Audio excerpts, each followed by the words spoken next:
7, 6, 5, 4, 3, 2, 1. You'll never have the sacred stone. Oh, this you crazy mother.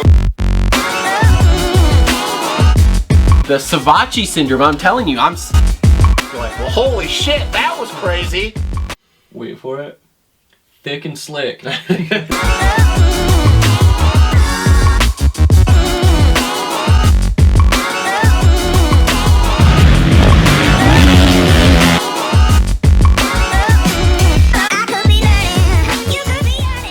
Yo, what is up, everyone? Welcome back to another episode of the Moto Aftermath Show. This is going to be a two-parter here. This is episode 202, part 1.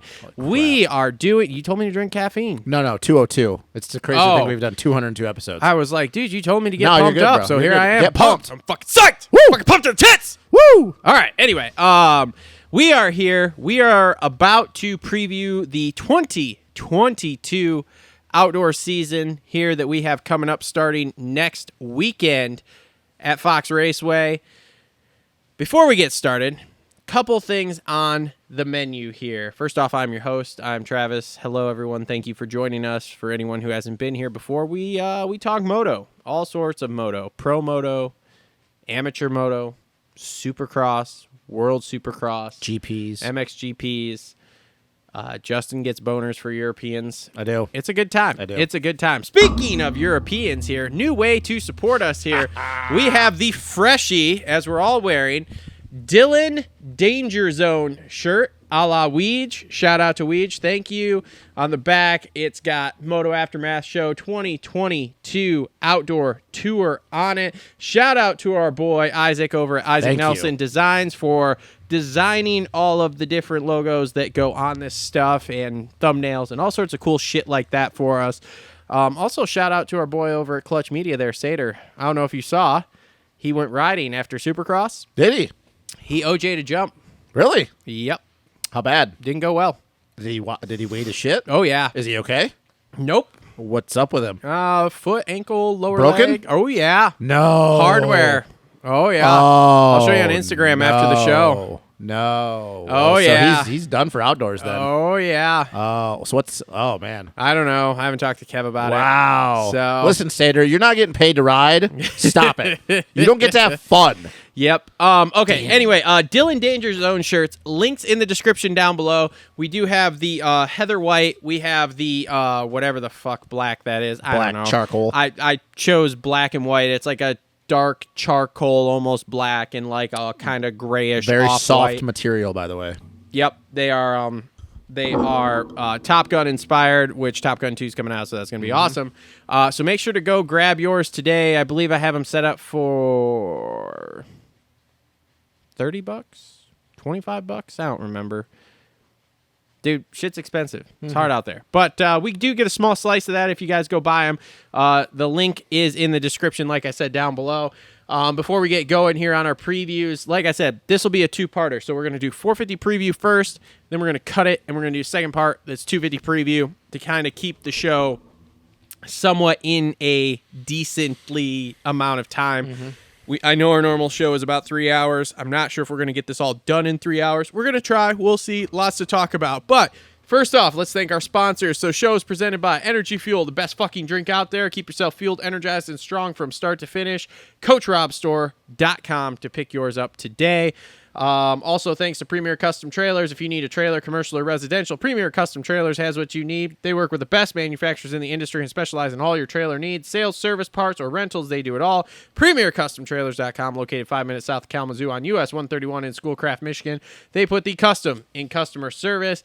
And our final presenting sponsor, TLR Coatings, Michigan's #1 custom powder coating shop. From two-tone wheels to motorcycle frames to small batch production jobs, TLR Coatings will powder coat anything metal the right way.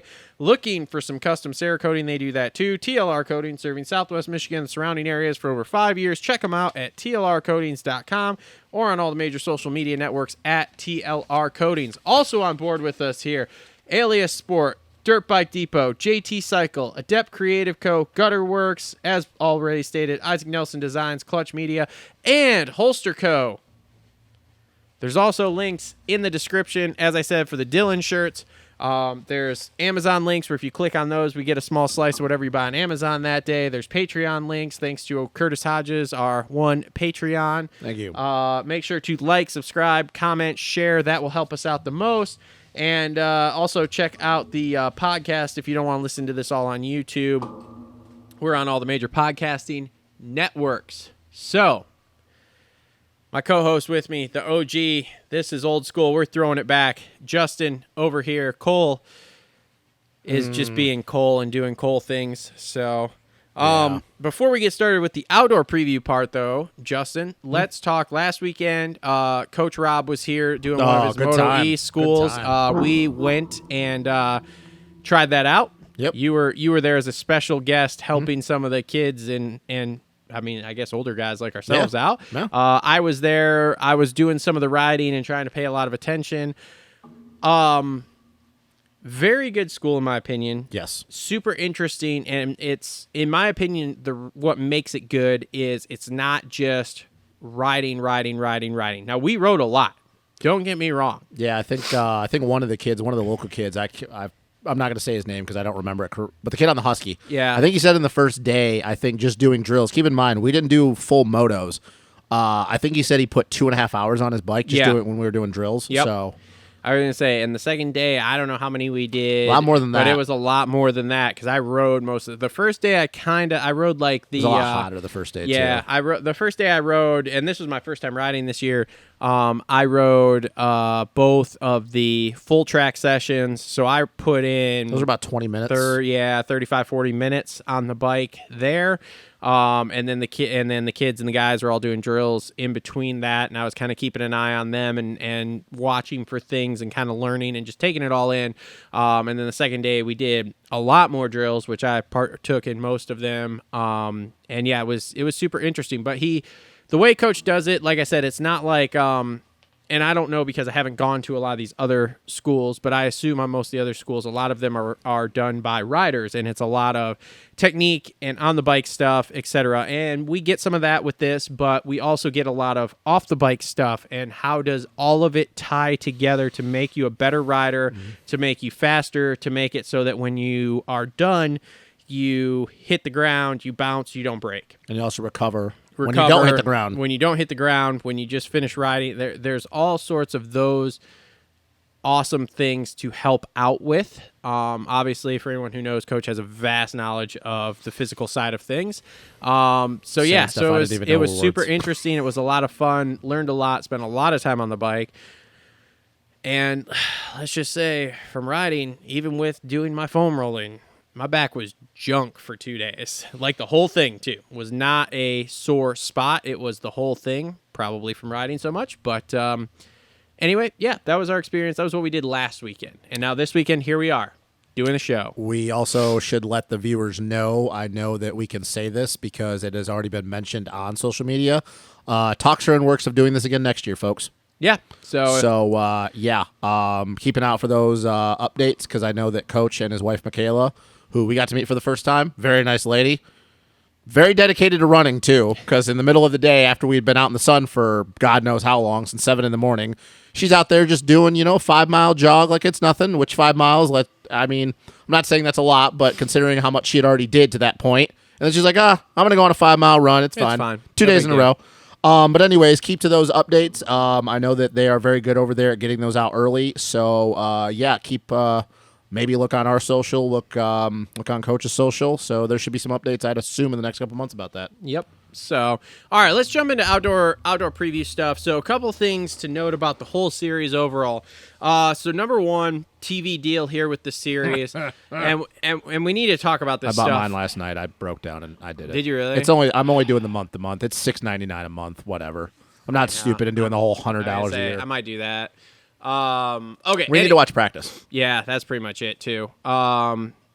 So anyway, as far as the TV series, they are fully on MAV TV. Outside of there are three sets of motos, that are on NBC. But outside of that, everything else is on MAV TV. And I did look; they're all live on MAV TV. Yeah, and their biggest thing too, and we won't get into this because we don't have time for it, but The devil himself, Davey Coombs, his biggest thing is Devil himself. Sorry.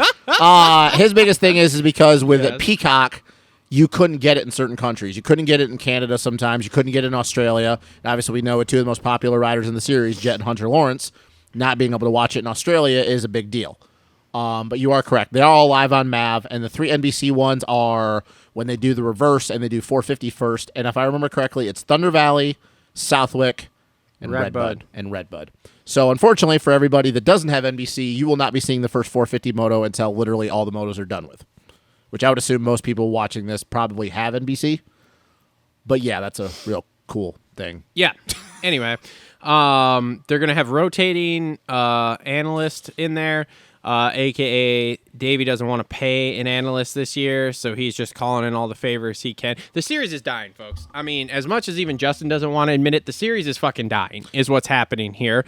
They have gone off of a quote-unquote national broadcast to this more or less, it's still national, but regional TV channel.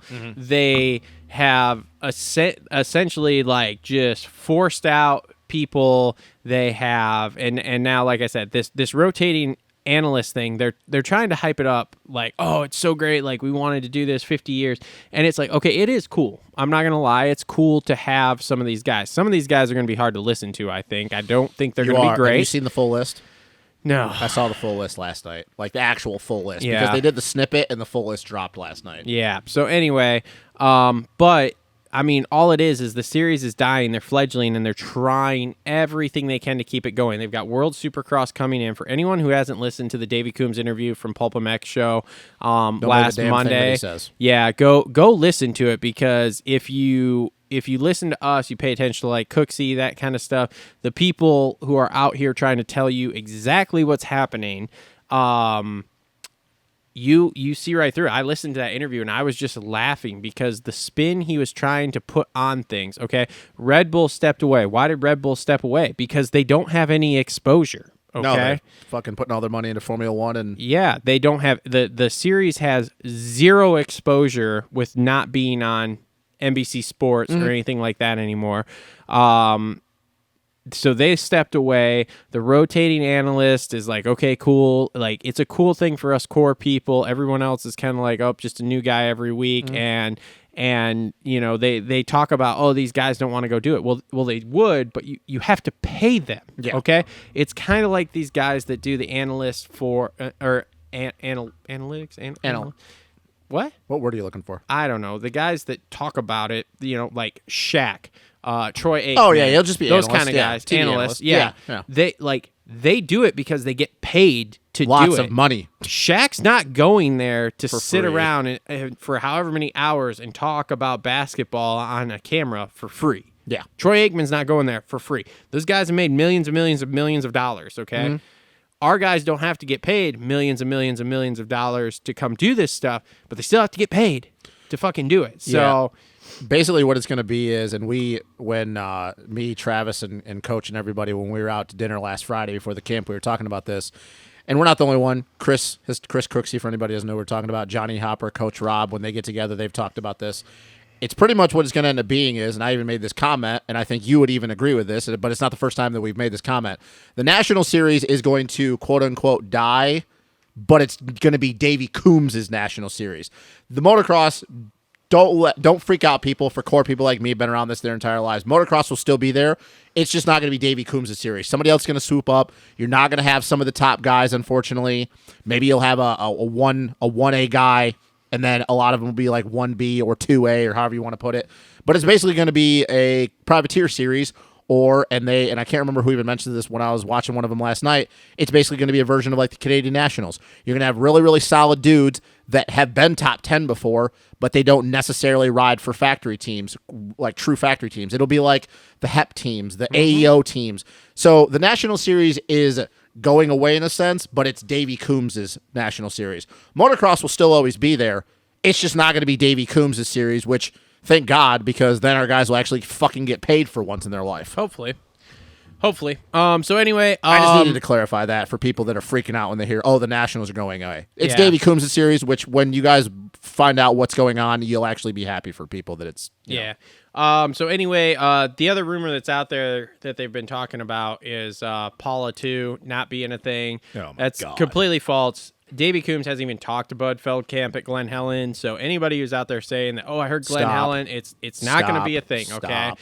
MX Sports goes out and they exploit the tracks, much like they exploit the riders, and the tracks that there are certain tracks that will continue to do it because they make a shit ton of money because they have done Like it. Redbud. Like Redbud, for example. There are other tracks, a la Ironman, High Point, that kind of stuff. MX Sports owns those, Yep. so they're always going to go to those. Yep. Then you have tracks like Glen Helen, WW. What's the other one I'm missing? Freestone was there for a while. Freestone. Yep. Yes. Those guys. Muddy Creek. Yeah. Those owners stood up and said, fuck you, we're not going to do this. Yep. We're not going to get exploited by you. You can go fuck yourself. And Davey is he doesn't like that. Nope. So the Glen Helen Nationals not going to be a thing. Stop. Who's ever putting that out there? It's not So, happening. Whatever. And you fucking know it. Yeah. It will not be a thing. As cool as it would be, it's not happening. Just Yeah. let it go. It's not going to fucking happen. Yep. I think that's all we had for series related stuff. Yeah. Yeah, I think so. So let's jump into part one here. We're going to go 450s first here. We're not going to talk about any privateers. Most of the small privateer teams, we're not even going to talk As about. much as we like to, that would add extra Yeah. hour, 2 hours to our show. So what we're going to start with 450s is we're going to start with the Muck Off Club team here. So what do we got on there? We've got Alex Martin, Marchbanks, and Phil when Phil comes back. So Millville, by the way. Let's Phil. start with A-Mart. Here's what I heard about A-Mart. Okay. They changed that bike from a white rear end to a black rear end, and A-Mart grew 6 inches. Yeah, I don't know. I don't really know what to expect out of Amart. We definitely know throughout his career he has been an outdoor guy. You know, he's decent on 250 and Supercross, but he's always been an outdoor guy. We know that he is not afraid to go into the red. He is a cardio machine, so that's never been his issue. The 450 learning curve was obviously very rough for him at the beginning of Supercross, Yep. and then they did a bunch of. They were chasing their tail with that bike for a long time, you know, and especially it's very interesting too because that Yamaha. I would have felt that would have not been the bike he would want to go to because we know how the power band in that thing is. It's so aggressive off the bottom. It is a very top heavy bike. Even with the new chassis changes, it is it's all the weight is at the top of the bike. And being Amart being a shorter guy, like I can't fucking imagine like what I know his pegs are always crazy. How many different peg setups and mounts they were trying to get his ass off that seat. Yeah. Outdoors, man, I don't know because he looked good at the end of Supercross. I think that they're going to go into outdoors with a base setting that is going to be decent because we know how good that bike is outdoors. But it just scares me because when we get to some of these tracks where, like a Southwick, like a Redbud, like Unadilla, like Millville, even Millville for him, like we know that he knows that track like the back of his hand. But I feel that as small as Amart is, and at this point of his career, and I even made this comment for Supercross when we did a preview show, that I think this is going to be his last year, and if not, next year is definitely his last year. He's not going to go into the red anymore because he doesn't want to take a chance of getting hurt. He has no, even though he did get hurt a few times, what does he gain from nothing. pushing past his comfort zone? I think his outright speed is good enough to be top 10. I think his speed has always been, no matter what class he rides. But I don't see Amart when the track is getting super cupped out, super, super square edged.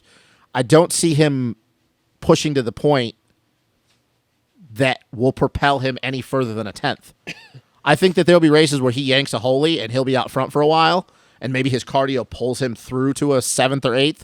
But, dude, you start looking at the top end of this field, and I know that we talk about it in Supercross, but the top end of this field, some of these guys are better outdoor riders than they are Supercross guys. So you start looking at the top end of that field, I can't see Amart running the pace of those guys for 35 minutes. I just don't. I think his cardio is good enough to do if he gets a start, but consistently, no, man, I don't. And I think that you can honestly say if he gets a bad start, there's some privateers that'll give him hell. Mm-hmm. You know, and we're not going to go into it, but I'll just name one: Jeremy Hand, Grant Harlan, Cody Schock whenever he comes back. I can't say for certainty that if Amart's coming through the pack that he's going to blitz by Ben LeMay, Ryan Surratt. I can't say that he's just going to blow past those dudes. I think that eventually he will get around them. But Amart's at a point in his career that he doesn't need to go out and put himself on the deck anymore. And we obviously know his crashes this year in Supercross were bad. The Flying W for one. Flying W. Flying W. I don't know. I really like Amart, and I hate to talk bad about the dude, but I don't see where when things are getting nitty and gritty, which people say, oh, that's Amart's thing, where he's going to feel comfortable going past that point of no return. I don't have high hopes for him. I'm right there with you. I think he floats around the top 10. Mm-hmm. He's a good outdoor rider, but he's just at that point in his career where he's not going to put himself on the line. He's not going to go into that red zone. And even if he does, like, what's the top end of that? 6th, 7th, 8th, maybe? That's even generous. Yeah. Like I said, as much as I like Amart, that's generous. Yeah. It is. All right. Marchbanks. Addison's disease. Yeah, nothing. I got nothing for you on him. I don't think it's going to go well. I don't see anything. I think here. I think he bows out halfway into the season. Probably. When we start getting into those 100-degree weekends, 95-degree weekends. The only thing I'll say about Garrett is I guarantee there'll be time, and I actually guarantee this, there will be times where in practice he's third on the board, and that's all you're going to get from him. Yep. I mean, dude, even last year before it came down, they had Addison's disease. How many times did we see him inside the top 5 to 8 and him just fade into nothing? And don't give me the whole first 2 weekends of the season at Paula and fucking what was the second round? Thunder Valley. Don't give me that because that was when it was like 80 degrees out. Yeah. Get to high point when it's 92 degrees and the humidity's through the roof. Mm-hmm. That's what you're going to get out of Garrett. He is super fast and uber talented, and it is very unfortunate that his previous trainer, whoever it was, ran him into the red because the kid is fucking talented, and we know that. But he's never going to be the same. Getting Addison's disease is like getting EBV. You don't come back from it. What was the term we learned last weekend? These fucking fucking facility kids. I know. So that's all I'll say about Garrett is don't be surprised if you look at the end of the practice and, oh, he's 4th on the board, 4th fastest. Garrett can do that. We watched it in Supercross. But that's all you're going to get from Garrett. Yep. Now, when you have Addison's disease, and I'm not a doctor, so I can't articulate what Addison's disease does to you. I just know that it's not a good thing. You don't come back from that. Like, Nope. You're done. So, yeah, I think that's all you're going to get from Garrett. Yep. Who's our last one on that Phil. team? Phil? He comes back at Melville. Yeah, he's Phil. What do you think he does, though? 10. Oh, yeah, top 10s. Do you think had he not broken his arm, though? I think we're going to get some sick battles, him and Amart, second half of the year. That's a very Just good point. fucking destroying each other for 10th. I really hope that Phil just doesn't fucking get pissed at Amart because he's like, he's holding me up, and then just tease off on him. Probably. But Could be yeah, awesome. I don't really know what to expect out of Phil. I mean, he hasn't in the outdoor series in a long time. He is coming off a broken arm, was a badly broken arm. Who knows when he's even going to be back on the bike? Yeah. Because he was just on pulp and he was still in a cast. Yep. And we're already getting into the first round, and he's looking at Millville, which is the 3rd weekend in July. So, I mean, if he ain't riding by the end of June, it's probably not going to go well. Yeah. So, yeah, I don't really have high hopes for him either. Nope. So, all right, moving on to our next team here. Hep Suzuki, Justin Bogle. Starts? Does he rip a start? I think he rips a few. Lead half a moto? I think if you see him do well at any of the rounds, I think it'll be Thunder Valley. He always seems to. I mean, I know that was where he got his first win, the one race where when Eli was Eli in 2017, and he couldn't track him down, and we're just like, holy shit, mind blown.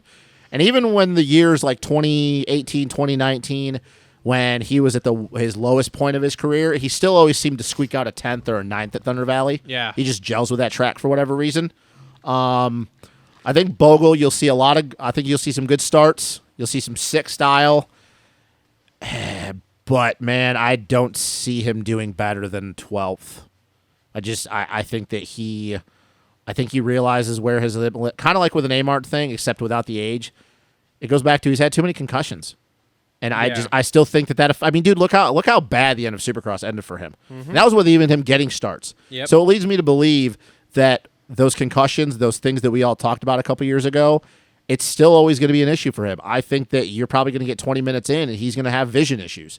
Those concussions he had, folks, was not good. No. So I think that that's just what ails him. I hope this is his last year and he just goes off into the sunset and fucking does free riding because I don't see him doing much more. I don't even think he's a top 10 guy. I just don't. I don't think so. I can't see him beating Amart, not outdoors. And if we're capping Amart and Phil at 10th, Boga's not going to do better than that. Yeah, I don't see it either. Because I don't think his cardio is even there to go 35. No, not at all. So, all right, teammate there on Heart Raft. Him, I do expect to be inside the top 10.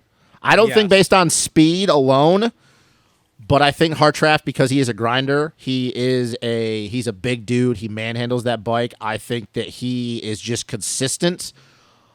I don't see a lot of up and down with him. Because even at the end of last year, and everybody was saying, oh, the field was depleted. Okay, fine, but you still have to make it through the fucking season. Like, it's not Brandon's fault that everybody crashed their brains out. Yeah. And it happened in Supercross. How many times at the end of a heat race when Brandon barely squeaked it in, or when he won those LCQs, we're like, well, it's going to be a 15th for him, and he goes and gets 9th in the main. Yep. Like, he is just a solid dude all around, and we know even though how stacked the top end of this field is, how up and down these dudes are, where you got a Brandon who will say you go to a track and the average lap time is a 2:09, and he's 2:07, 2:07, 2:08.5, 2:07. He's just going to be there because he's consistent. Oh, yeah. He's not going to wow you with his speed, and honestly, I like Brandon. I don't want to be a dick when I say this. He's not even fun to watch ride. No. He's just there. Yep. And when we all know when you're just there in the 450 class, you will get good results. I think you get a lot of the same as you did last year. I think his best finish is like a 8th, and he's just top 10 in points again. Yep. He is a solid dude, and I think that anybody that is looking for I don't want to say 1B because that implies that the guys can go get wins or top 3s. So if you want to say 2A, Brandon's your guy. Mm-hmm. Brandon, in my opinion, would be any great to second to anybody on a factory team. Yep. He's just there. And I think that's what you get out of him. Yeah. Which is good. Like I said, I'm totally with you there. I think he's just going to consistently just put his laps in, just like he did with Supercross. Yep. And then you get to the end of the moto, and all of a sudden you're like, huh, he was 8th. Huh, Which he for was him, 7th. Huh, he was if he 6th. looks at the end of his career and all he gets is top 10s and points, I think he'll be happy about that. That's a good fucking career. So yeah, I like the kid. I just do. So yeah, good for him. All right, moving on. Next team here, Rockstar Husky. That pretty much sums it all up right there. Just face palm and let's move on. Before we get into all the shit that has gone on with this team, can we agree that this is a tryout for Shane in a sense? Maybe. Do you think it is or no? Maybe. Like if the season goes well, do you think that because we know Dino's done next year. Yeah. By the way, for anybody that don't know, Dino's done. Like Dino's retiring. Yeah. Like he's done. So that just leaves Malcolm and Craig for next year.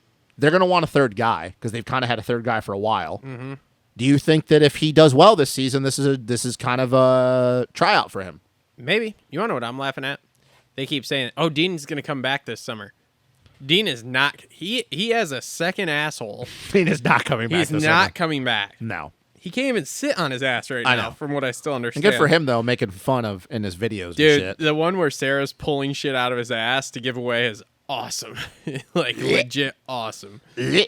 So, all right, but so Dean's not coming back. I will guarantee you that. No. Mookie says 6 to 8 weeks. Yep. I bet you we don't see him Nope, either. nope. Were you in the group chat the other day when Cole was like, or when I said that, like, yeah, Mookie and Big James said, we're not riding this piece of shit. You can't even get us parts, and the fucking shocks keep blowing up. Yeah. So it is just going to be Shane McElrath. Yep, so it's going to be Shane this summer. He says he has his back under control. Okay. Zacho thought the same thing. And No. It's under control, bro. Everything's good. Everything's fine. He whatever. hasn't had any issues with it since the airplane Sure. incident. Well, that's the thing. I don't know what to think because I am always on the fence that is Shane going to be 100% because coming from someone who has back issues, and I talked about this with Zacho, those just don't go away. If you could tell me that Shane is not going to have back issues and he actually is telling the truth. Shane's not going to have any results until at least Redbud, if you're lucky. Why do you say that? Because on his interview on Pulp on Monday, he said, yeah, the other day I did my first 35-minute moto. Oh, okay. That makes So- sense then. All right, so It's not going to go well. how do you think it goes when he rounds into form if he makes it that long? Because we do know usually by that part of the series. Top some guy- 15. You think that's a ceiling?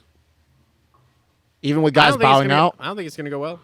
He might get into 10th if you have five other guys drop. Yeah. Ah, man. Yeah. I don't see it going well. I don't have high hopes for this. No, I don't either because, like I said, I'm just always skeptical about his back. It's not even the back thing with me. It's just the whole package of like you're on a team that folds up. Now you're 2 weeks before the season getting pulled into this new team, and it's same bike, different plastics essentially. Yep. Except for you were on a 20 with aftermarket suspension and stuff. Now you're on a 22, or I'm sorry, he was on 21. Now you're on a 22 with all factory shit. Like I don't have high hopes for it, man. Yeah, I really don't. can't I'm not sure it's going to go well. I can't say that I do either because, like I said, taking all that out, I just still think that his back is always going to be an issue. And I think that we'll win, like I said, the first couple rounds, okay, you can just kind of... What did he do in Supercross where he was hurt there? What do you mean? What did he do before the whole thing happened? Yeah, before the whole thing, because he was out for a while there. I think you got to remember, a lot of his finishes, he was inside the top 10. I think the best he had before he got hurt and then the team folded. Yeah, but what did he hurt? Because I don't remember. Oh, that I don't remember either. Okay, great. This is a good show. I know. We are solid at this. Well, I mean... 202 episodes, and we're still like, Jesus Christ. It's like day one all over Yeah, again. I know. I think the best you'll see out of Shane when we get towards the end of the season, when guys start to bow out, if he is still there, is I think he could squeak out a couple 8th, 9ths. But I'm just still always under the impression that back is going to be an issue. Probably. And like I said, when you can skate through the first couple rounds, but once you make the trip east...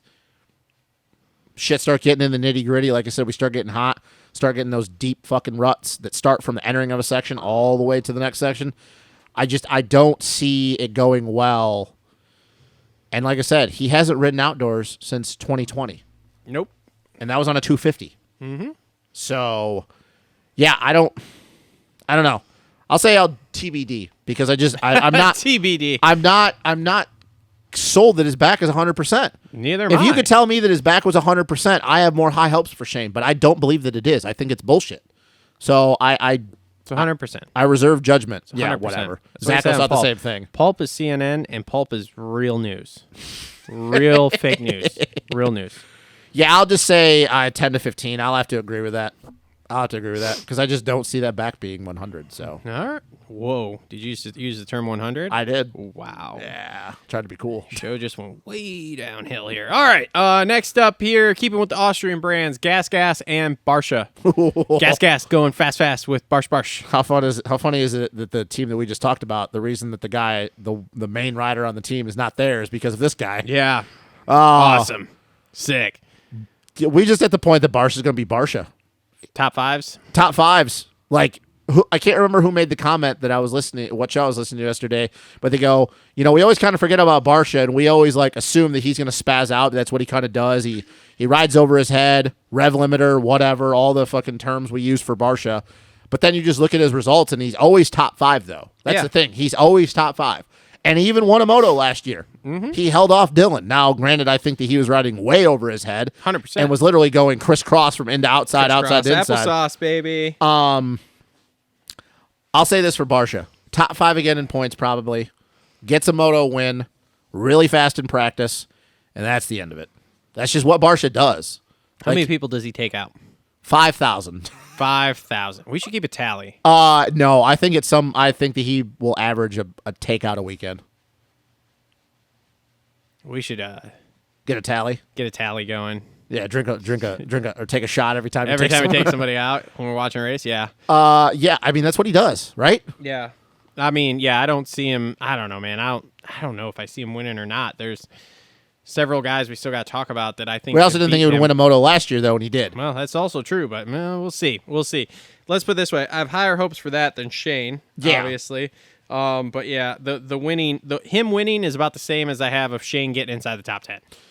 Yeah. Not great. Not great. Yeah, I mean, I don't have any problem with Shane. yeah.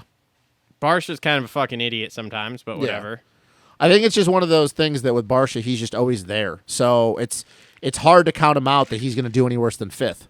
Yeah. 'Cause he's always I'm there. not saying that. Yeah. I'm just saying, like, as far as getting wins, I don't know. We'll Yeah. see.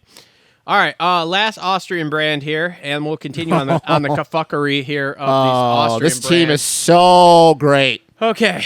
Red Bull KTM. We're going to start with the full-time guy first, AP. Aaron Plessinger's coming back, folks. The The worst stash is back. the worst tester in the 450 paddock, apparently. Yeah, Michael Lessie. Michael Essie. Dude, he's here to do it for Dale, man. Have you watched any of the videos of him riding?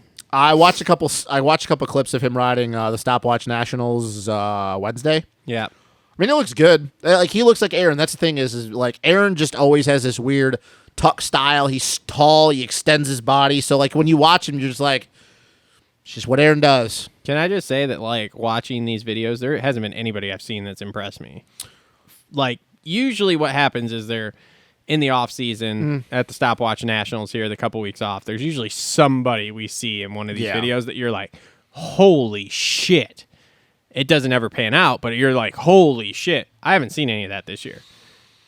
I'm trying to think. I think I would say the same thing because we've probably seen the same videos, except you probably watched a couple more Instagram clips of stuff. Yeah, I mean, I think with Aaron, it's still obviously not a lot of time in Supercross. Yep. Still getting that bike dialed in for outdoors. Yep. Let's just not forget that Aaron at one point last year for quite a few rounds was top 3 in points. Yeah. And before the Unadilla loop out, and we'll just call it the Unadilla loop out. Aaron when he broke his ass. Yeah, when he broke his asshole or broke his ass bone. He was very good, but that was on a Star Yamaha. Yep. I don't think any of us could sit up here and us talking pundits or whatever you want to call us or jackasses would sit up there and say that if that Aaron Plessinger is that, like, this is who we're going to get and that KTM is going to be okay. I don't think any of us would look at it and go, well, there's no reason he can't do what he did last year. Yeah. Aaron was really good last year until the Unadilla incident. Yep. That's all there is to it. Like, I don't think you could be the biggest Aaron Plessinger detractor, and you would have a hard time finding something to say that, that was a lot. No, he was doing that at the beginning of the season when everyone was still there. The problem is that he has literally been out, 95% of Supercross, right? Was it about 95%? About 95% of Supercross? A lot of it. Yes. A lot of it. How many rounds did he make it? 4? 5? 4? I don't fucking He did. know. It was Wasn't a lot. Yeah, it wasn't a lot. So he was already having testing issues because they got their bikes late. Shocking. Got their bikes late. So he didn't have the bike dialed in for Supercross. He had that one good round. The second round, he got second. And then he was just kind of there. Yep. So you go from that, having no time on the bike for I don't know how many months. Now you're going into outdoors once again. Who knows if he's 100% yet? I would assume he's 100%, but you would have to assume. You'd have to assume as long as he was okay. So he's gonna be. It's gonna take a little bit to get to race shape. But once again, though, now you're going back to he literally has a total of 2 months on that KTM, and now you're going into outdoors, which that bike is gonna be a whole hell of a lot harder to figure out for outdoors with it being a brand new bike. Yep. I don't know. Like, I will say this. If Aaron is 100, like if he stays through the whole season and he builds, by the time we get to the halfway point, Redbud, Southwick, whatever round, I think he's going to be really good. The problem is that I feel like the first half of the season is going to be so incredibly bad that it's not going to matter what he does after round 6. Yeah. It's going to be so entirely bad unless we get like all mud rounds. It's all mud race. Which outside of that, I don't know about you, but I don't see how it's going to go well for him. Yeah. I don't know how it's going to go. I think if it goes bad, he's still inside the top 10. Yeah, because he's so fast. But with someone like that, it's like, okay, inside the top 10. That's not what he wants. You get behind 5th, you're like, oh, fuck. This isn't good. So, would you agree, though, with the statement, though, that if you could tell me last year's Aaron Plessinger is going to be this guy and they get that bike figured out, that it would be much of the same? Can we just... Yeah, oh, yeah. But can we just say here, I'm looking over the list here of 450 guys that we've compiled here. It's all a question mark. Outside of a few, yes. There's like outside of maybe 3 guys. There's 2 dudes I'm looking at that I'm like, I got no 3. question. I got 3, and I think I have a possible third, but yeah, I think it's 3, and it's probably my top 3. What the fuck is happening? Yeah, and actually, I'm going to assume, and we'll wait, but I assume one of those guys, though, after the information we made last night, he might not even be doing the whole season. Yeah. So it might be just 2. Yeah. So yeah, no, I totally agree. The whole thing's a fucking question mark, which is why I don't know if you want to go into Dungey or Cairoli next. I want to go to Dunge. Cairoli I want to talk about last here. Yeah. So we'll go to Dunge. Go ahead. Because you have more feelings about this than I do. I think it's going to go terrible. What is terrible in your opinion? I think he's going to be lucky to crack the top 10. Even when we get down, the attrition rate starts going. I don't think he's going to go that long. Because you don't think he goes to 12 rounds? No, because I don't think it's going to go well to start with. Mm-hmm. The only way I think he goes all 12 rounds is if KTM is just throwing money at him to stay. Outside of that, he's not staying because his results are keeping him there. And when I know it's partially because he can't say something else, but when he's getting on the Pulp Show on Monday and being like, "Oh yeah, like I'm here to win." What the fuck do you mean you're here to win? Yeah, keep in mind that the last time he rode outdoors was 2016. He broke his back after Thunder Valley, bowed out, retired a year later, and the reason why he retired is because he was not comfortable going in the red anymore. Yes. So now you've got 5 years away from that pace, and that pace is increasing every single fucking year. Yeah. I mean, dude, get out of here. You're going to be lucky to crack the top 5, I think. And that'll be if you're consistently within like a half second of the leaders, which is not going to happen. Which I don't see happening. Not gonna fucking I just happen. don't see this going well. The only thing, and we've all been debating this back and forth on our group text that we have, the multiple ones we have, is that the only thing you can guarantee with Dunge is he's going to be consistent. But the problem, though, is that take away, even if you were to take outside the fact that he's been away from racing outdoors for 6 years, his consistency wasn't always wins, though. Okay, so his consistency was a third, a second. Then he would crack a couple wins, a third, a fourth. Never really outside the top 5. So, okay, so you still say that he's probably going to be consistent because even if the speed goes away, that consistency to put in just same thing I said with Brandon, 207 lap times, that doesn't go away. Consistent 8 to 12s are But that's not going to get But that's it what I done. mean. That's what I was just about to say. So now you're looking at the consistency goes from third, second, fourth, win, third, second. Now your consistency is going back 5 spots. Mm-hmm. So now your consistency is 7, 8, 5, maybe a 4, a 7, a 7. That's not even top 5 in points because we know the guys that we've yet to get to are guys that can go 1, 1, 2, 2, 3, 1, 1. Mm-hmm. I'm sorry. Hey, this is a cool fucking story. It's kind of like when Chad took that year off and then he came back I shouldn't say take the year off. When he rode, I can't remember what year it was, and then he did like 3/4 of the season, and they were like, "Oh, he's retired." And he's like, "No, I'm going to come back for one more hoorah." That's cool, but you don't be away from racing outdoors. Supercross is a little bit different for these guys. You because can't be away from racing, Yes. period. The level goes up every single And like I said, year. we all know that outdoors, because it is more physical than mental, it's harder. This is just not going to go well.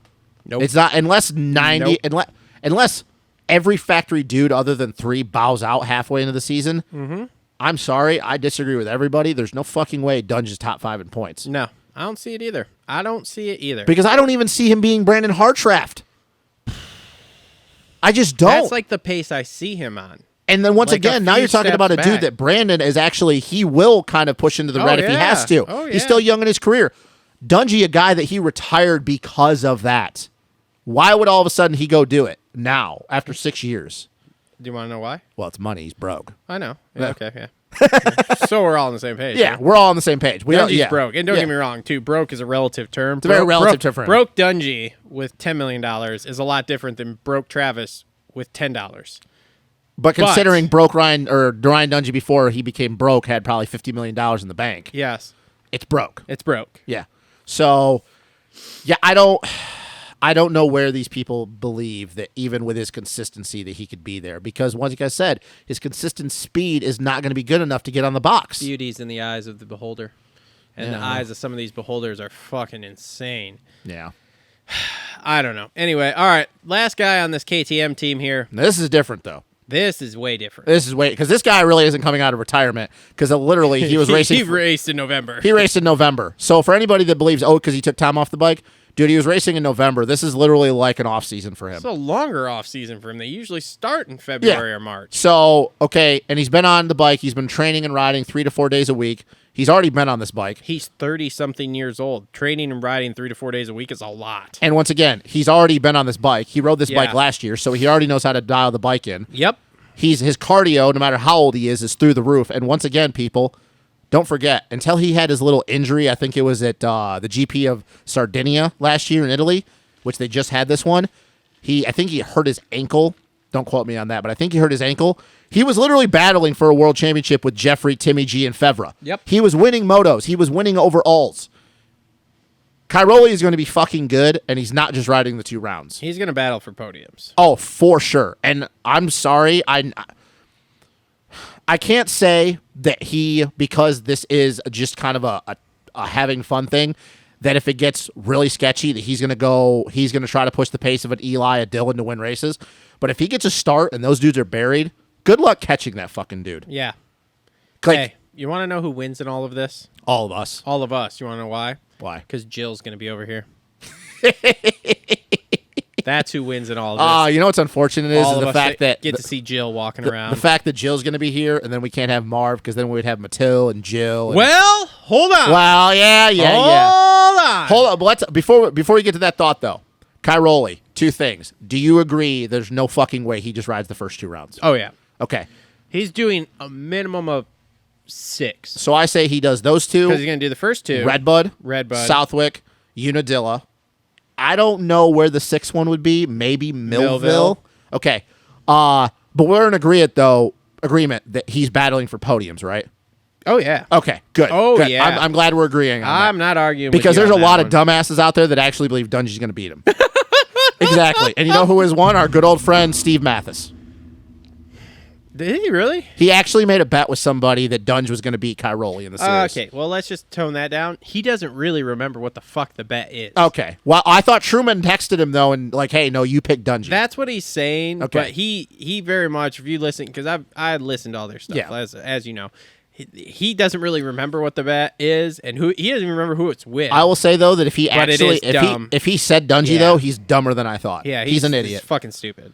But it's going to be great, though, to watch Cairoli ride. Oh, it's gonna be I'm looking fucking forward to awesome. it. I love watching that fucking guy ride. But yes, let's talk about the Marv thing. You brought this to my attention. I didn't know this. Yeah, so Marv was riding outdoors with Cairoli yesterday, day before, Okay. something like that, on a Red Bull KTM. Did he look good? Or was it hard to tell because it was It's probably hard to tell. It was just a Okay. short clip on Instagram. So what do you think that means? What do we know about AP? Yeah. And what are we hearing about Dunge? How The weird- only one of the 3 on that team that I'm convinced is showing up at the first round is Cairoli. Yeah. God. Do him. Cairoli and Marv. This is Fucking like awesome. This is like fucking 2009. Just go out there and go like 1-2 every Oh my race. god, dude. That would be that. Dude, how bad it would it be if Marv showed up and fucking Marv, Dylan, and Cairoli were your podium? Jesus Christ. Fucking awesome. I don't know. I really hope that means he's riding outdoors because I think this whole thing is bullshit. It pisses me off that the one dude that actually did something this year for KTM over here is getting shafted. What if he's doing the off races for Cairoli? That's That'd an be cool. interesting thought. That is an interesting thought. I will just say, because I don't have any we literally don't have any information on that, I will just say I hope and pray that Marv gets to ride outdoors this year. Because once again, it's bullshit of what's happening with him right now. Well, so this is how that thought just crossed my mind. We've been talking about him doing World Supercross, correct? Yep, which he's going to do it. Which Yep. he's going to do. I would be interested, I don't have this right offhand, the info, to cross-reference World Supercross rounds this year. Yep. Although they're all in the fall, aren't they? No, I thought the first one is in August. Okay, maybe. Okay. I think it's middle of August. I'd be interested to cross-reference Yeah. that a little bit and see, like, okay, could he be riding the other 6 rounds that Cairoli's not? Maybe. Let's just say we hope he's out there. Yeah. I really hope so. Because Oh, like I yeah. said, it pisses me off Hope to no he's out end. there if he wants to be out there. If he wants to be out there. It just pisses me off that how he got shafted this year. And people can talk about Cooper Webb. I don't fucking care about He's Cooper the only Webb. KTM rider in the And world Marv to have a win. And yeah, Marv fucking won a Supercross and was damn good the entire season on a bike that everybody said, oh, it sucked. Well, Marv figured out how to fucking ride it, so you guys should too. Sorry, rant. Rant. I've just grown to like Marv over the years. I know that we didn't really like him too much years ago. I've grown to like him. Yep. And I genuinely want to see the dude end his career the way he wants to end it. Yep. And if he's getting ended because of politics, Because the guy has had a good career. He's always been an under the radar guy. He's always been number 2 on the team. and he's always, the crazy thing is, think about this. For 3 years, when nobody could beat Eli, he was the only guy Yeah, over here to beating actually him. beat Eli. So that's fucking good in itself. When you talk about Eli winning 3 straight championships, Marv was literally the only dude that could beat him. Second dude on the team most of the time, and always in the top 3 dudes for both series. Like, it's wild. He's had So, a great fucking career. So He yeah. has. Yep. He has. So let's just hope that he gets to ride outdoors. All right, moving on here. Monster Energy Kawasaki. This team is wild. Dude, let's just get into the fucking Oh. question marks here still. Joey Savacci. How insane is it that 2019, which a lot of people, and I know we've had this and we won't go into it, I think that they should have opened up a spot for him, but whatever, that's old news. He rides for that team, has a hell of a season, especially Supercross, but it was doomed from the start because the phenom that is AC took the ride. He goes through, fumbles through, his team folds, and then he ends up back on the team, but he's only going to be with that team for outdoors because the guy that took his spot is coming back next year again. This is what I'll say about Joey, because I think that knee injury, it's bad. ACLs don't just fucking heal like that. Jesus Christ. Ah, God. I think that it's going to be a struggle bus for a while. I've watched some videos of him. He looks very, very timid, especially to lean the bike over in corners. I don't remember which leg it was, but he just looks timid on right or left. Maybe because he's compensating because his other side, it's not as strong. I think it's going to take him a while to get going, but I think what he does, I think it's just going to be a lot of we've seen from Joey throughout his outdoor career. Let's not forget last year, there were times where he was the best KTM guy of anybody outdoors. I think his ceiling is 5th, but that knee, though, man, you don't just come back from ACLs. Nope, no, you don't. Take it from a guy that has. You don't. But do you agree, though, that when he gets back healthy, that he could be kind of where he was last year? Because that bike is obviously better than the bike he was riding last year. Where was he last year? So his best days, he was 5 to 8 last year. Sure. I don't know. Yeah. I have a big question mark over him, too. It's because his knee's bad. It's because he's Joey Savacci. I have a big question mark. Is he going to make it through the whole season? Was he even riding? We didn't know he was riding till fucking 2 weeks ago. Yeah, I think that's the biggest issue with me is not knowing where his knee's at. I do believe, though, like I said, that if he somehow makes it long enough and he gets healthy, I think he can be the much same as last year, 5 to 8. But I don't know if that knee's going to be healthy the whole entire season. I don't know either, man. I don't know either. And then his teammate there on Cowie, this is one guy I don't have a question mark I don't about. have a question mark for this guy at all either. Jason Anderson. He's going to be fucking good. He's going to be fucking good. Top 3 in points. I don't know where he lands. I don't think he's your title winner. Blake Baggett's not there to fucking crush his thumb at I know. Redbud. So we're good on that one. We know how well Supercross. 7 wins, same as the champ. Could have had Detroit and Indy not happen. Could have been battling all the way down to the finish. The bike suits him a lot better. He looks good from the videos I've seen, but He's it's just back in New Mexico. Yep. Riding. I mean, everything's lining up for this to be good. I think he's going to get a win because he hasn't won. He hasn't won an overall. He's won motos. He's never won an motos, overall. yes. I think he'll win an overall this I think he summer. wins more than I just think one he's gonna, overall. I think he's going to battle. I think he's going to be one of your guys battling for the title. He's one of the guys I think will be there all year. Yeah. It's going to be because here's the thing. This is the best Jason Anderson. I don't think anybody would disagree with this. This is the best Jason Anderson we've ever seen, which is wild at 29 years old. I mean, I guess you could say for Eli at 30, or is Eli 30? Whatever. The best we've ever seen. He gels with that bike. Team, he's fine with the team. They know how to make a bike win at that team as much as I don't like the team. Yep. If the two guys I think we're both on the same page who are going to be battling for the title for whatever had problems, Jason Anderson's going to swoop right in there and he's going to be your title winner at the end of the year. Mm-hmm. If those guys have problems, which we kind of agree that one of those guys might not even do the whole season. Anderson is going to be fucking good this year. I don't see. There's no way possible he has a bad year. I don't see it. He was too fucking good in Supercross. I know people are like, oh, there's no correlation. Well, yeah, you're right. But the fucker had 7 wins. Yeah, and was without a doubt at times. He's riding high. And he wants to prove something.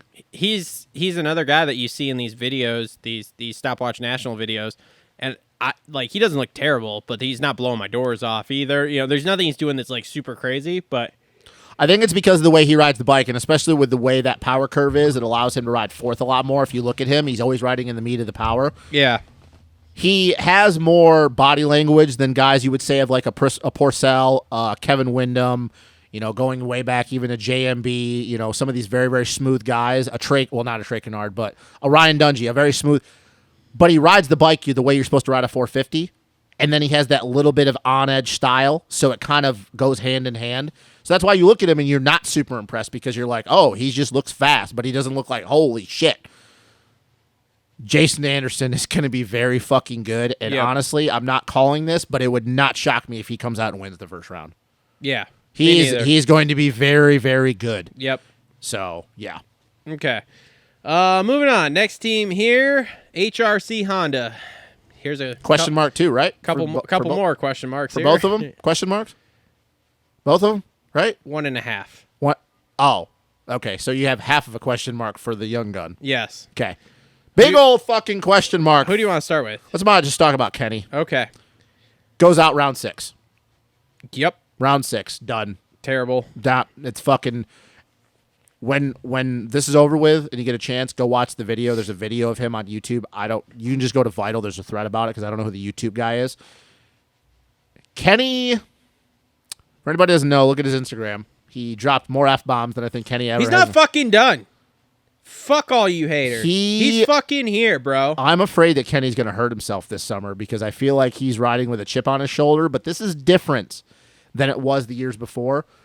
We know that he's got stuff going on in his head. We're not going to go with that. And now come to find out with the COVID shit, it did fuck with his head. Whatever. I feel like the chip on his... There's so much with I that. know. Did Ashley talk to you about that last week? She was talking and she was saying... Yeah, okay. Yeah. This chip on the shoulder, though, is not like when he came back from those arm injuries or even in 2019 and 2020. This chip on the shoulder seems like he is out to basically, like you just said in his Instagram, fuck all you guys. The video that I watched of him at Glen Helen, it's like literally everything Kenny's done his entire career is very patient, methodical, and fucking threw it out the window. Dude, he's fucking pivoting it out of corners, G'ing out, berm banging, fucking spinning the rear wheel everywhere. So he rides like Jason Anderson now. Yeah, apparently. It was terrible, dude. He looked so uncomfortable. It was kind of like what we're going to talk about with Joe, the way he was in Supercross, riding out of it, like trying to ride a way that he's not comfortable with. That looked like Ken Roczen. Because it is so foreign to him, dude, there were times where he was going down a straightaway and he never shifted, and he's banging it off the rev limiter. I'm like, this guy looks like he's trying to prove a point that is not going to be proven. He looked terrible. Interesting. It's not, he's going to hurt himself. I guarantee Kenny crashes this at the beginning of the year. Interesting. Did you see the video of him doing the practice start at the sandbox there? No, I didn't see that. It blows into this fucking, does the start, goes into this, I mean, it's a turn. It looks like a sand turn. It's got a berm on the outside. He never fucking lets off. Yeah. It's fucking wild. He just, does the start, goes down the start straight, hits that berm, just all the way through that fucking thing, just leg out, just pinned. I'm like, holy shit. Yeah. So that is the one video I've seen that I was like, wow, what the fuck was that? Yep. You know, but outside that, I haven't anything else. Yeah, I don't know. He was on, did you listen to a Weege interview with him? No, but I saw some snippets of it. I didn't listen to the whole thing. Yeah, he's, it's interesting. He basically was talking I don't know how I'm going to do, but I'm not done riding, whatever, and I don't think this is like last year. Going to Europe and getting himself fixed and all this kind of weird shit. And I don't know, man. I don't think this is like last year where he is underselling him and then he goes in and wins. Yeah. I got a big old question mark. I feel like Kenny, and I think this is the first time I've ever said this about Ken Roczen, I think he's going to be riding too emotional. Could be. I think he's going to go in with his mindset that he's got something to prove, and it's going to bite him in the ass. And then he bows out halfway to the season. Could be. There's no fucking way. I don't see it. I don't see it sustainable. And he's got too much shit going on. People are going to hate me in this show, but I just have a huge question mark. I don't know what the fuck he's going to do. I think it's going to be bad. He could go like you just say, and he could fucking just wad himself into the ground, or he could fucking win every goddamn race. Go 24-0. Yeah. The video that I seen of Ken Roczen, I didn't know who that guy was. I don't know. I'm going to have to go look that one up. Yeah, I just didn't know who he was. So, yeah, I stand by my comment. I think he's going to be coming in too emotional. I think he's going to wad his shit, and then I think he's going to bow out halfway into the season. Interesting. We'll see. I mean, it wouldn't surprise me. He's always sick, so his system just got fucked on that arm injury. His immune system is garbage. And now the other half of that Honda HRC team there for the 450s, you got Chase Sexton, and I watched a Sexton video on his Instagram yesterday, and I was not impressed. There wasn't anything that made me go, yeah, he's going to fucking go out there and go super fast and win. Do I think he can win? Yes. Do I think he's going to do well? Yes. But man, I don't know. Again, here we are. I don't know. It just doesn't look great to me. Here's the thing with Chase, and I think that we have to start realizing this with him.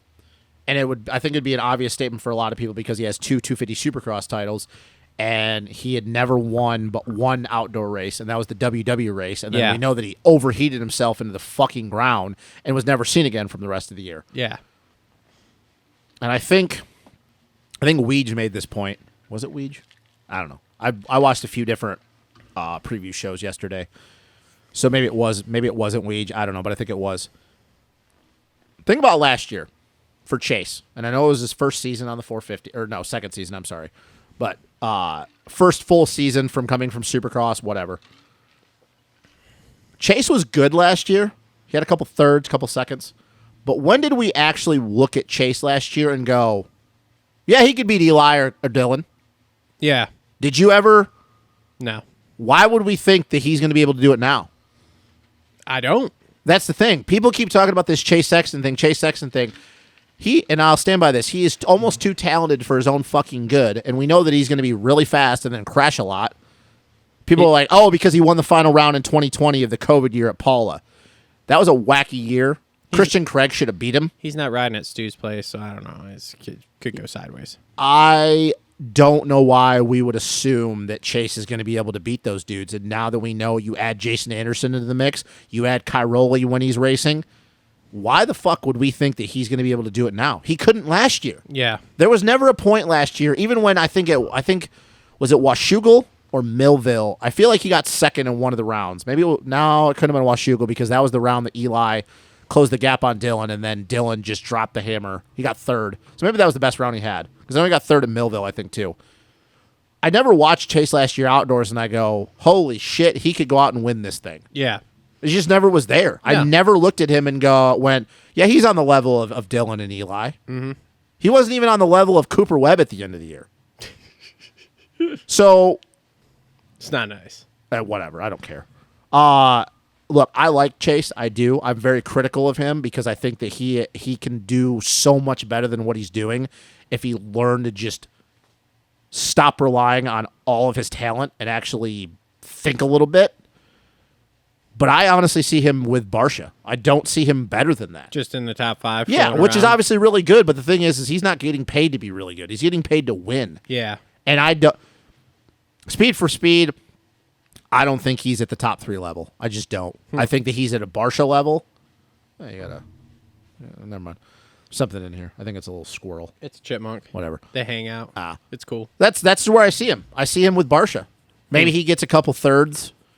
But, dude, to get any better than the third, Yeah. you are going to have to be really fucking good. Yeah. And Chase obviously is really, really good. But I just don't think for 35 minutes that he is not going to be able to go without a brain fart. Probably not. So, It's Chase Sexton, bro. Can't even go 20 without. and how crazy it is that you contrast that and you look at the 250 team, and we'll get it when we do our 250 show. The 250 Honda team is fucking through the roof, and then the 450 Honda team is like just a big old question mark. Mm-hmm. That's all I got for you, Chase, man. I don't have anything else to add to it. Like I said, I'm kind of worthless in this show because there's just so many question marks for me that It's kind of like what we'd have to do last year when we did this with Coach. It was like a healthy and a not healthy. Mm-hmm. Like, we have an idea of what it would be like if everybody's healthy, but we have no idea what it's going to be like because a lot of I mean, dude, what was it? Iron Man? There was at a point where Chase couldn't get around Cody Schock.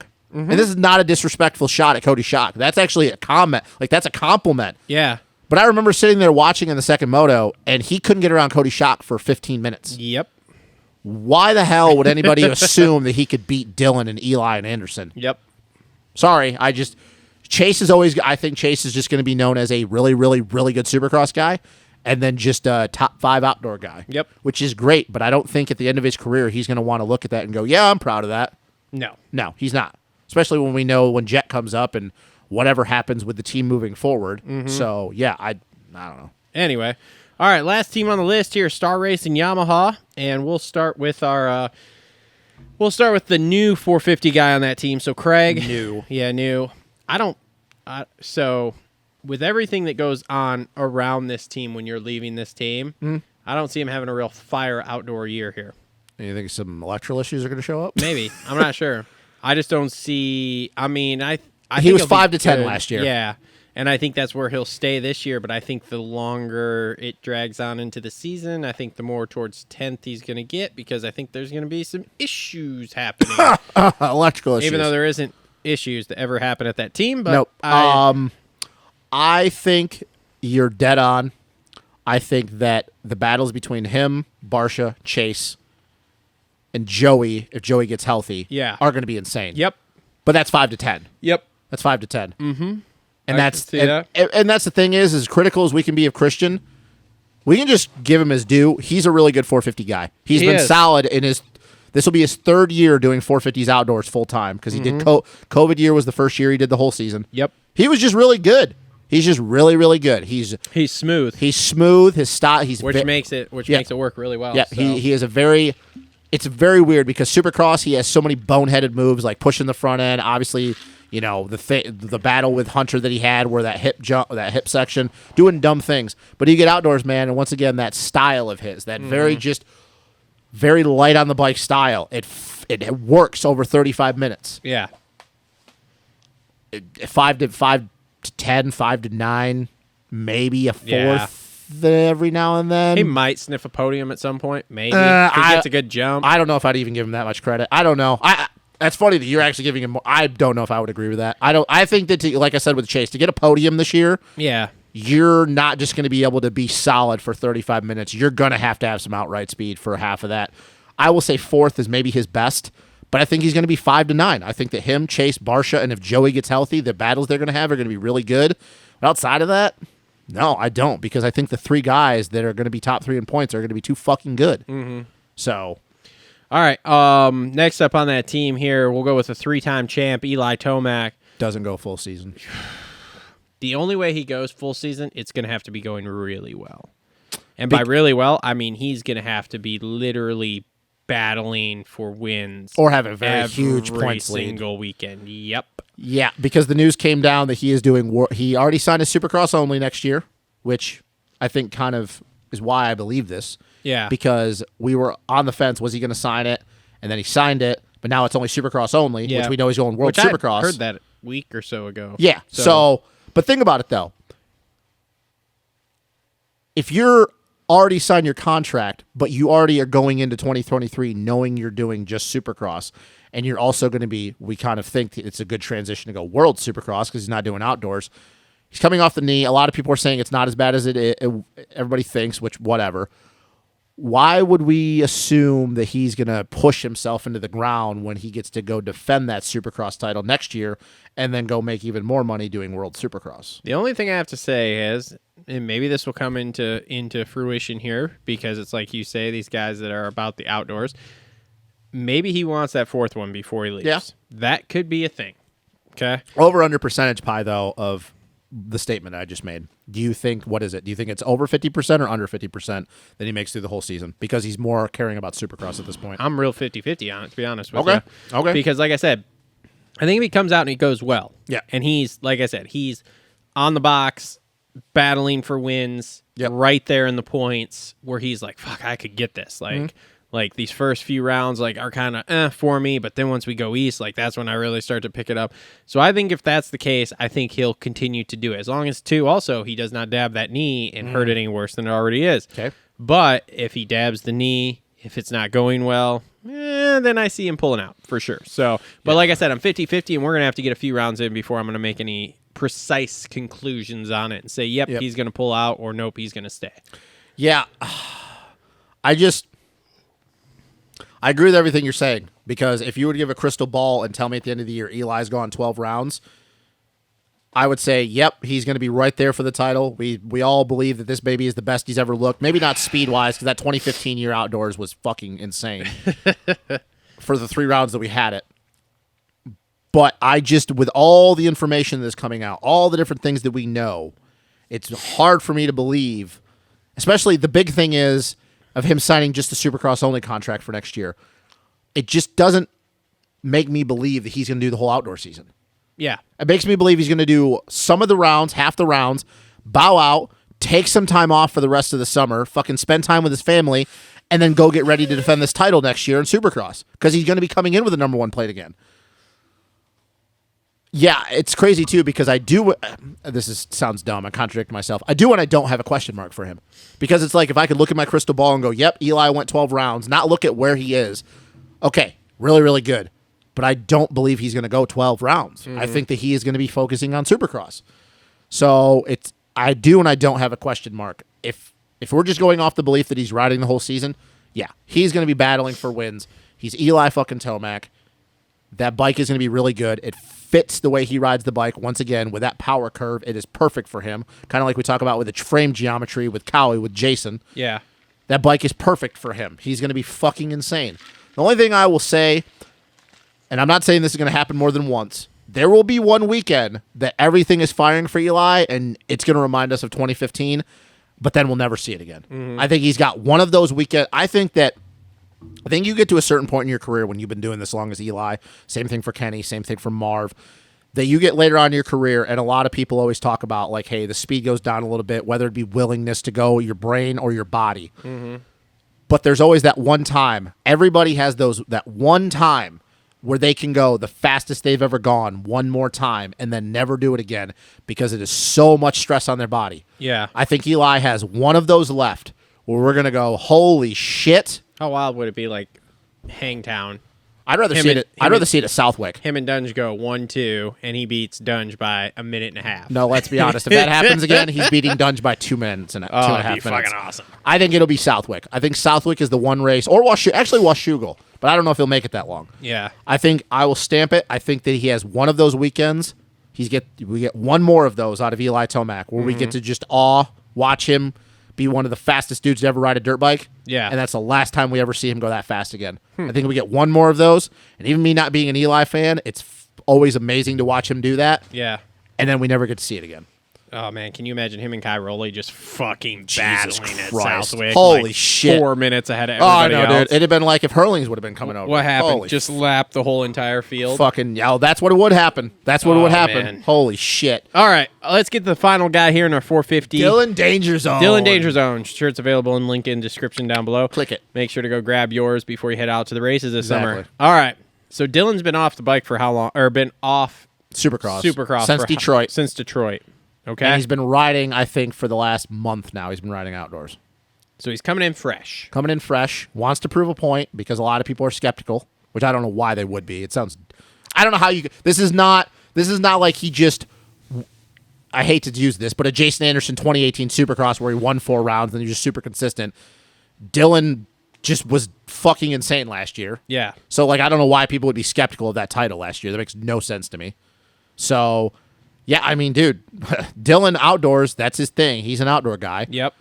And no matter where he is, you get to that last 10 minutes, dude, you better be... You're in the Dylan Danger Zone. You are in the... Dude, if he locks onto you, you're fucking... It's like Top Gun Maverick. Like, dude, you're getting an arrow. You're getting an arrow right into your backside. So, yeah, dude, I don't know what you can say. Like, he's got to be the favorite. He's got to be. This is a very boring show for the people watching because I like. Are you gonna have more to say in the 250 show? Probably. God, yes. I hope so. You gotta have some hot takes. Jet is in the 250 you gotta have show. some hot takes, bro. Jet's in the 250 show. You gotta have don't some- worry. yeah, There will okay. be. Okay. We'll be jettining all jettisoning jet setting our whole the whole show. Anyway, I mean, yeah, he's got to be the favorite because here. there's nothing you could look at his repertoire or whatever word you want to use and go, oh yeah, like there's a chink in his armor. Yeah. His speed's there, his cardio's there, his technique is there. He's been to all the tracks now. He's been to all the tracks now. Like outside of you could say his starts, but the problem is that last year his starts were garbage and he still fucking won. He still came from 10th and won. Yep. I mean, how many times last year did we see Eli when he would get a start? Redbud, Southwick, unfortunately, Dylan had issues, so like we didn't get to see that battle. But how many times last year did Dylan track everybody down and still end up passing him with a lap to go? 100%. So unlike Supercross, his starts aren't really an issue outdoors. Yeah. Because he is still going within a second of his fastest lap 30 minutes into the moto. Yep. That's a very hard thing. Like if he didn't have that and you would just say his one thing is starts, you'd be like, oh, okay, that's his chink in his armor. So if somebody like an Anderson gets a start and he's 12th, be like, oh man, by the time he gets in the top 3, Ando's going to be 10, 12 seconds out. And then obviously the lap time difference starts coming down. When you're only 5/10, it's really hard to make it up. Yep. But the thing though is dude, at the 25-minute mark last year, he was going a second and a half faster than everyone else. Oh, yeah. So it's like, how can you... And take Eli out of it because he would be the outlier in this. how any of those other guys could you look in and go and be confident that at 25 minutes into the moto, if your pit board says Dylan's in 5th, unless you're somehow a minute ahead of him, oh yeah, I got him covered. You can't. There's no fucking way. If Sexton's out front and Dylan's in 3rd, and There's 3 guys that won't affect. Cairoli, Tomac, and Anderson. Yep. Okay. Well, yeah, mentally, but like what I'm saying is like, okay, the mental thing, yes, but I'm saying ultimately, like I said, say Sexton's out front and it's 25 minutes and Dylan, they say on the board Dylan's in 3rd and he's 12 seconds back. Yeah. Sexton ain't comfortable with that 12-second lead. No. So it's like how I don't know how any of those dudes outside of those 3 guys where if they're out front and Dylan's behind them, they're confident that, oh, he won't catch me. Yeah. No, he's going to catch you. Yeah. Now, yes, obviously when he gets to you, maybe it's a little bit harder if you start a la Barsha Millville, fucking start cross fucking weaving and shit. But outside of that, there's no way those dudes are confident they're keeping him behind him. No. Because we also know that if Dylan gets pissed, he will move you out of the way. Because I went to the danger zone. Oh, my God. I love it. I gotta go watch that movie now. I love it. So, yeah, like we're on agreement on this, right? Yeah. Oh, Okay. yeah. Okay. Like I said, this is a boring part 1 of the show because Yeah, I don't I'm have glad I like any- to talk. I don't have any hot takes here. I got a lot of question marks. So, let's just Dylan's going to win the title. So, he's your pick, right? yes. Okay, Dylan's my pick as well. Okay. Who are the 2 guys? Give me 2 guys that are most likely to battle with him throughout the entire year. Well, once again, we're going to the question mark thing. God damn it. So if I were just to take a crystal ball and say I know that they're going to do 12 rounds. Want to know why I picked 2? Why? Because I think one is a definite. Ando's going to battle with him all year. Okay. Okay, we both agree with that. Yep. Now, though, is when you have to get tricky. Which one's going to go the whole season? Cairoli or Eli? Because I don't think either one of them is scared of him. No, especially Cairoli, especially when Yeah. you come from racing Jeffrey Hurlings and Geyser and Fevra. How crazy is it is it crazy to me that I believe that there's a better chance of Cairoli doing all 12 than Eli? Yes. Okay. Or no, it's not crazy. Okay, Sorry. It's It's not- 100% legit. Yes. Cairoli. Because Okay. I think there's a better chance because I think KTM is going to be struggling so bad. And once again, Dungy, because we said about him and AP, I just don't think there's going to be so many things going against him. God, I just want to get this first race over with because I want to see what the fuck happens with Dunge. Oh, I know. Oh, it's going to be bad, dude. Yeah. It's going to be bad. That's what I want to see. And if is, he gets how like bad it 15th, is. you think... And like I don't have any ill will No, towards neither the do guy, I. but I just don't think it's going to go Yeah, well. I don't either. I will say Cairoli. And here's the thing. If you told me at the end of the year, once again, not telling me who is where, that you tell me that Cairoli rides all 12 rounds, I'm going to say that Cairoli has a better shot at being Dylan than anybody else does. Yeah. Because of the fact that Cairoli is just... Time to talk about with Dylan, no chink in the armor. Cairoli has been there, done that, and he's done that more than any of the other people in this field. You want to talk about Eli's 3 outdoor titles? Cairoli has 10. Yeah, I know. So, well, I know you know, but I'm saying it for the listeners. So 3 is a lot, yes. 10's more. So 10 is more. basic math. I will say Cairoli. I will say Okay. Cairoli. And I truly believe this. That if we get to the halfway point and Cairoli is still not messed around yet, it's going to be, and the points are close. The closer we get to the end, as much as I love me some Dylan Frenchie, DF14, it's really hard for me to sit up here and say I have confidence that he beats Cairoli for this world title. And I know everybody's going to be like, you're floundering. No, it's just that's how much respect I have for Antonio Cairoli. Floundering? Like the fish in The Little Mermaid? Isn't that what people say sometimes when they use like, oh, yeah, like you're flopping back and forth. Okay. You're flip-flopping. All right. Floundering. Yeah, okay. Insert picture of flounder. Here. Exactly. Okay, go ahead. But I'm serious, though. I have a hard time if we get towards the end of the season and those two are battling and Cairoli has not exited the series yet, it's going to be really hard for me to sit up here before round 12 and say Dylan's going to win this title. Because as good as fucking Dylan Ferendis is, he is very good, Cairoli has been in these battles more than anybody has, and he knows how to win these titles. And that's the thing. I'm not saying Dylan is going to be phased by the time we go into it, but here's the thing. You go into a mindset of them going into round 12 and I'm projecting way ahead, but that's what we get to do on these preview shows. We go to round 12 at Fox 2, and it's within 3 points no matter who the leader is. I'm going to tell you right now, Dylan is going to be more worried about Cairoli than Cairoli is going to be worried about Dylan. Because Cairoli has been battling with Jeffrey Hurlings and Tim Geyser for how many years now, down to the wire. Oh, yeah. That's all I have to say. I don't know if you agree. I don't know if anybody's going to agree with me on that, but it's very hard to sit up here and say, I believe that anybody can beat Cairoli for a world title. Not because they can't be faster than him on every weekend, but the difference is that Cairoli's bad rounds is a second place. Yep. So, what was the other thing you want to talk about here? well, I guess who is going to be kind of have a surprise season, and who do you think is going to have a less than stellar season? I think Cairoli is going to be much, much better than people are giving him credit for Okay, cool. over here. Okay, cool. Because I agree. That's my same guy. Less than stellar? It's got to be between Kenny and Eli. Actually, you know what? Nope. Chase Sexton. You think Chase Sexton? Yep. Wow, we actually both agree on that. This is a boring-ass show. You could say Ken Roxon, though, as well, because I also Yeah. think that he's going to exit the series because he's going to do something dumb. Yes. So, Man, this 450 class is going to be all over the fucking place, dude. All over the fucking place. Could you imagine if we would have got Jeffrey Hurlings? Holy shit. 14 factory guys. And I think we're going to be lucky if we have 10 by the time the series is over. And we got 1, 2, 3. How many are out right now? So Marv, 4. Mookie, Dean. Yeah, so we've got 4 out. Yep. So here's the thing. I think Eli exits the series. I think Kenny exits the series. I think Joey's knee's not going to hold up. He's going to exit the series. Okay. I think Shane will exit the series. I think AP's going to exit the series. I'll say Bogle makes it through the whole season because I don't think he's going to put a lot of stress on himself.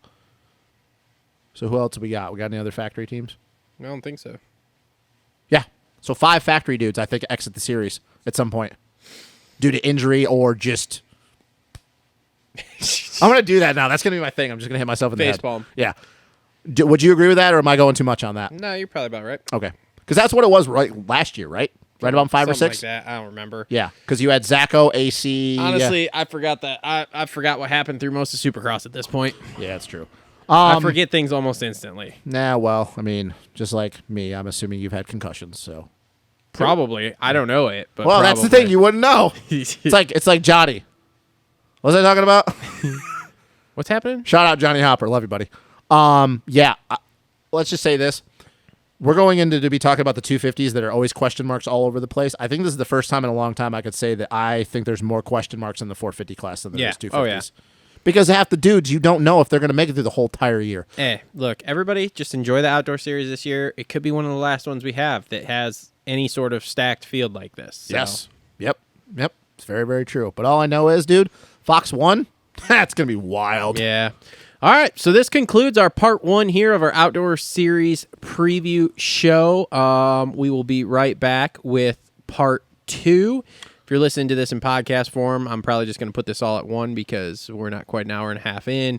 If you're watching this on YouTube, part 2 is going to be a separate video because it's going to have our 250 outdoor preview a lot on more it. people to talk about. So thanks, everyone, for joining us for part 1. And like I said, we'll be back with part 2. All right, welcome back. Part 2 of our show. Once again, thanks to all our sponsors that are on board with us. Energy Fuel, Premier Custom Trailers, TLR Coatings, Holster Co., Alias Sport, Dirt Bike Depot, JT Cycle, Adept Creative Co., Gutter Works, Isaac Nelson Design, and Clutch Media. Don't forget about our Dylan Danger Zone shirts with our Moto Aftermath Show logo and our 2022 outdoor tour on the back. Links in the description below. We are back and we are talking 250 outdoor motocross action here. Wild child class. The wild child class. So, all right, let's get this popping here. Let's start off with the Club MX team, even though they really don't have a 250 guy for a while here. Oh, Jace Owen. Yeah, Jace Owen. Jace Owen. He'll be the one in the first part of the series. Lopes at some point will enter the series because he, as many, if you don't know, at the last round it came out that he has been having problems with his one arm. Falling asleep. Basically, yeah, falling asleep. So he's down in Brazil getting that worked on. Look, the only thing I'll say about Jason Owen is, and I like Jason a lot, I watched a lot of his amateur career through the pro ranks, is he's always been this way. Really, really fast. And then about 15 minutes in, he kind of pulls a Jarrett Fry, and he just dies somewhere on the track. I don't know. Jason Owen hasn't ridden the outdoor series since I think the last time he did, he was on a privateer Honda. And the rounds that he did, I want to say it was like 20 2017, 2016. No, he's an indoor guy to me. Is all he is. he is. He's well. I don't really know this for sure, but I don't think Jace takes the whole training off the bike too seriously when it comes to outdoors. He's just one of those guys that really likes to ride, which that's fine. You can get yourself in shape that way, but we all know you have to isolate certain body parts to get them better. Yeah.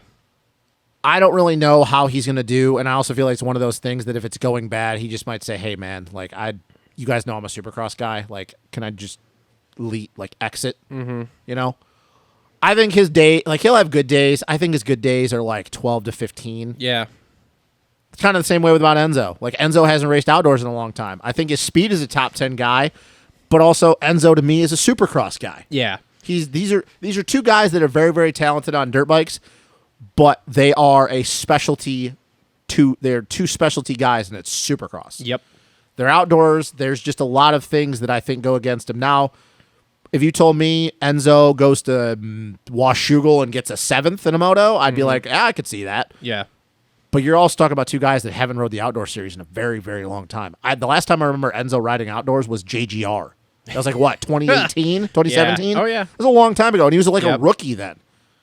So I don't really have a lot of high hopes for their 250 team, which is very unfortunate because at one point in Supercross, with those two and Phil, and you could even say with Thury and Marchbanks, they were like always in the top 5 at some point. Yep. But outside of Amart, and I guess you could say Phil on a 450, they're a Supercross team. Mm-hmm. They really are. Like Garrett's really good outdoors, but we just talked about it in the 450 class, so I don't really have a lot of high expectations on this team. I like both guys. I think they're really solid dudes, but I think 12 to 15 is the kind of the cap for them. I don't have anything to add to it because I don't have any expectations for either one of them. I think they'll be You think there. 12 to 15 is kind of where they're yeah. at? Okay. Oh, Because yeah. they are still fast. Yeah. They're still fast. They're not 20 to 25th place dudes. They're still fast. They're on good equipment. But, Yeah. I mean, Yeah. yeah. But So- there's just nothing to write home about because there. this field as we go is like we always say with the 250s, it's very, very deep. Yep. So to get a top 10, you have to be really on it. And I just don't know if at 28 minutes into the moto, if those two dudes are going to want to keep suffering, they just be like, you know what? I'm done. I'm done. Yep. So, Moving on to, God, son of a. I didn't put that far enough over is the problem. Yeah. Yeah, because you're pretty much, yeah. Anyway. All right, moving on to our friends over at Suzuki who just kick it, bro. The Bar X Suzuki This team. is a good team, actually. So, my knowledge of them is sparse on a lot of them. So, Well, you know 3 of the guys. let's start off with Dylan Schwartz.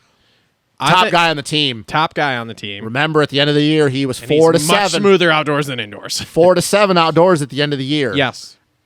This guy, I have a lot of, okay, yeah, he is healthy. He is healthy because I was trying to think if I had heard anything otherwise. He is healthy. They've had another year to get that bike dialed in with their package, their Yep. engine package, their chassis components. Yep. We know that those bikes can yank holies. I mean, Carson Mumford at the beginning of Supercross was always, 1 through 3 on the start. yeah. So the bikes are good. Can't remember who's building their bikes. I think Twisted is. I think it is. I think it is. Yeah, I think it's Twisted. So Dylan Schwartz. he's going to be a top 5 dude, Oh, I think. for sure. For sure. Especially like when we He get was back- last year. It was last year, and that bike wasn't as good last year as it was this year because they Nope. didn't have as many. They didn't have much help. Yeah. Just Sit- don't stall it. Just don't stall it. Hey, remember, man, just fingers on the clutch all the time. Just kick it, bro. No, Dylan Schwartz. He will, without a doubt, be that guy that is going to frustrate every quote unquote factory dude. 100%. Because you're going to look at it and go, that bike's 10 years old. That's not even a full factory team, and this dude is going 2 seconds faster than me. Oh, yeah. Yeah, it's going to make a. I don't know the intricacies of his contract, but he better be on a factory team next year. If he goes out and does what he did again next year, or this past year, He probably will be. Suzuki's factory team. That's true. Because Suzuki's making a comeback, baby. maybe it'll be on the HEP side. I don't know. Yeah, who knows? Are we just both in agreement that Dylan Schwartz is going to be super fucking good? Yeah. Nothing tells me he was 10th last year in the points, which I didn't even realize that he was 10th in the points. Yeah. He's going to do much of the same. Yeah. Like if he goes out and he tells me he gets 4-4 in a mode or 4-4 in a weekend, I'll be like, yep, that's where That's Dylan it. Schwartz. Yep. That's who Dylan Schwartz is outdoors. Yep. Not really good in Supercross, really fucking good outdoors. Yep. And I really like the kid. So yes. Okay. Mumphy. Carson Mumford. What? Dude, I don't have a lot to say about his outdoor thing. I mean, he rode outdoors for Geico there, and then did he go all the rounds last year? No, I don't think so. I You think a solid podcast would have a way to look this up. Well, we're out in the middle of Bufu, Egypt, so I don't even have cell service where Yeah. we're sitting in the studio right now. No, I think Mumphy, I think that he is kind of in the same boat as a lot of these dudes. I think that his good weekend is like a 9th, and then he's just 10 to 15 the rest of the time. Yeah, probably. I just don't think. I did see a video of him riding. Where was it? I don't know. Not his compound because I heard he sold it, or yeah. he's trying to sell it. Where was it? High can't- des, bro. Yeah. Well, he was doing motos with Shimoda. Okay. I can't. No, was it Milestone? I don't know where it was. They were doing motos on like one of their Wednesday night or Thursday night practice sessions for just pros. And I mean, he was keeping Joe behind him for like a good 10 minutes, but then it's like, well, track's super one line. It's more supercrossy outdoors than anything. So it's not rough. I don't know. Mumford, I hate dissing on the kid because I've been very critical of all the hype that's been around him. I think his Supercross season until he got hurt or whatever his issue was halfway into the year was better than I expected because he was 7th and 8th at a couple rounds. Yeah. But now, once again, you're talking about a kid. I don't think his cardio, he'd go 35 minutes. I don't think he can get when we get to the East Coast. He goes 35 minutes. I don't know. I don't know what his cardio is like. I mean, he's working with Davey. Yeah, Or at least but, he was. So Yeah, but and Davey holds him accountable, but still, I mean, that's only going to go so far. yeah. I will say that he is a 10 to 15 guy. I mean, I'm right there with you on that one. So because I don't see it being a whole lot better than that. Yep. Then we have Derek Drake. God, his heart. Talk about a big old question mark. His heart rate's not 210 anymore, so that's a Jesus big Christ, positive. I can't even fathom that. I can't either. Derek Drake. I get to 185 and I'm dying.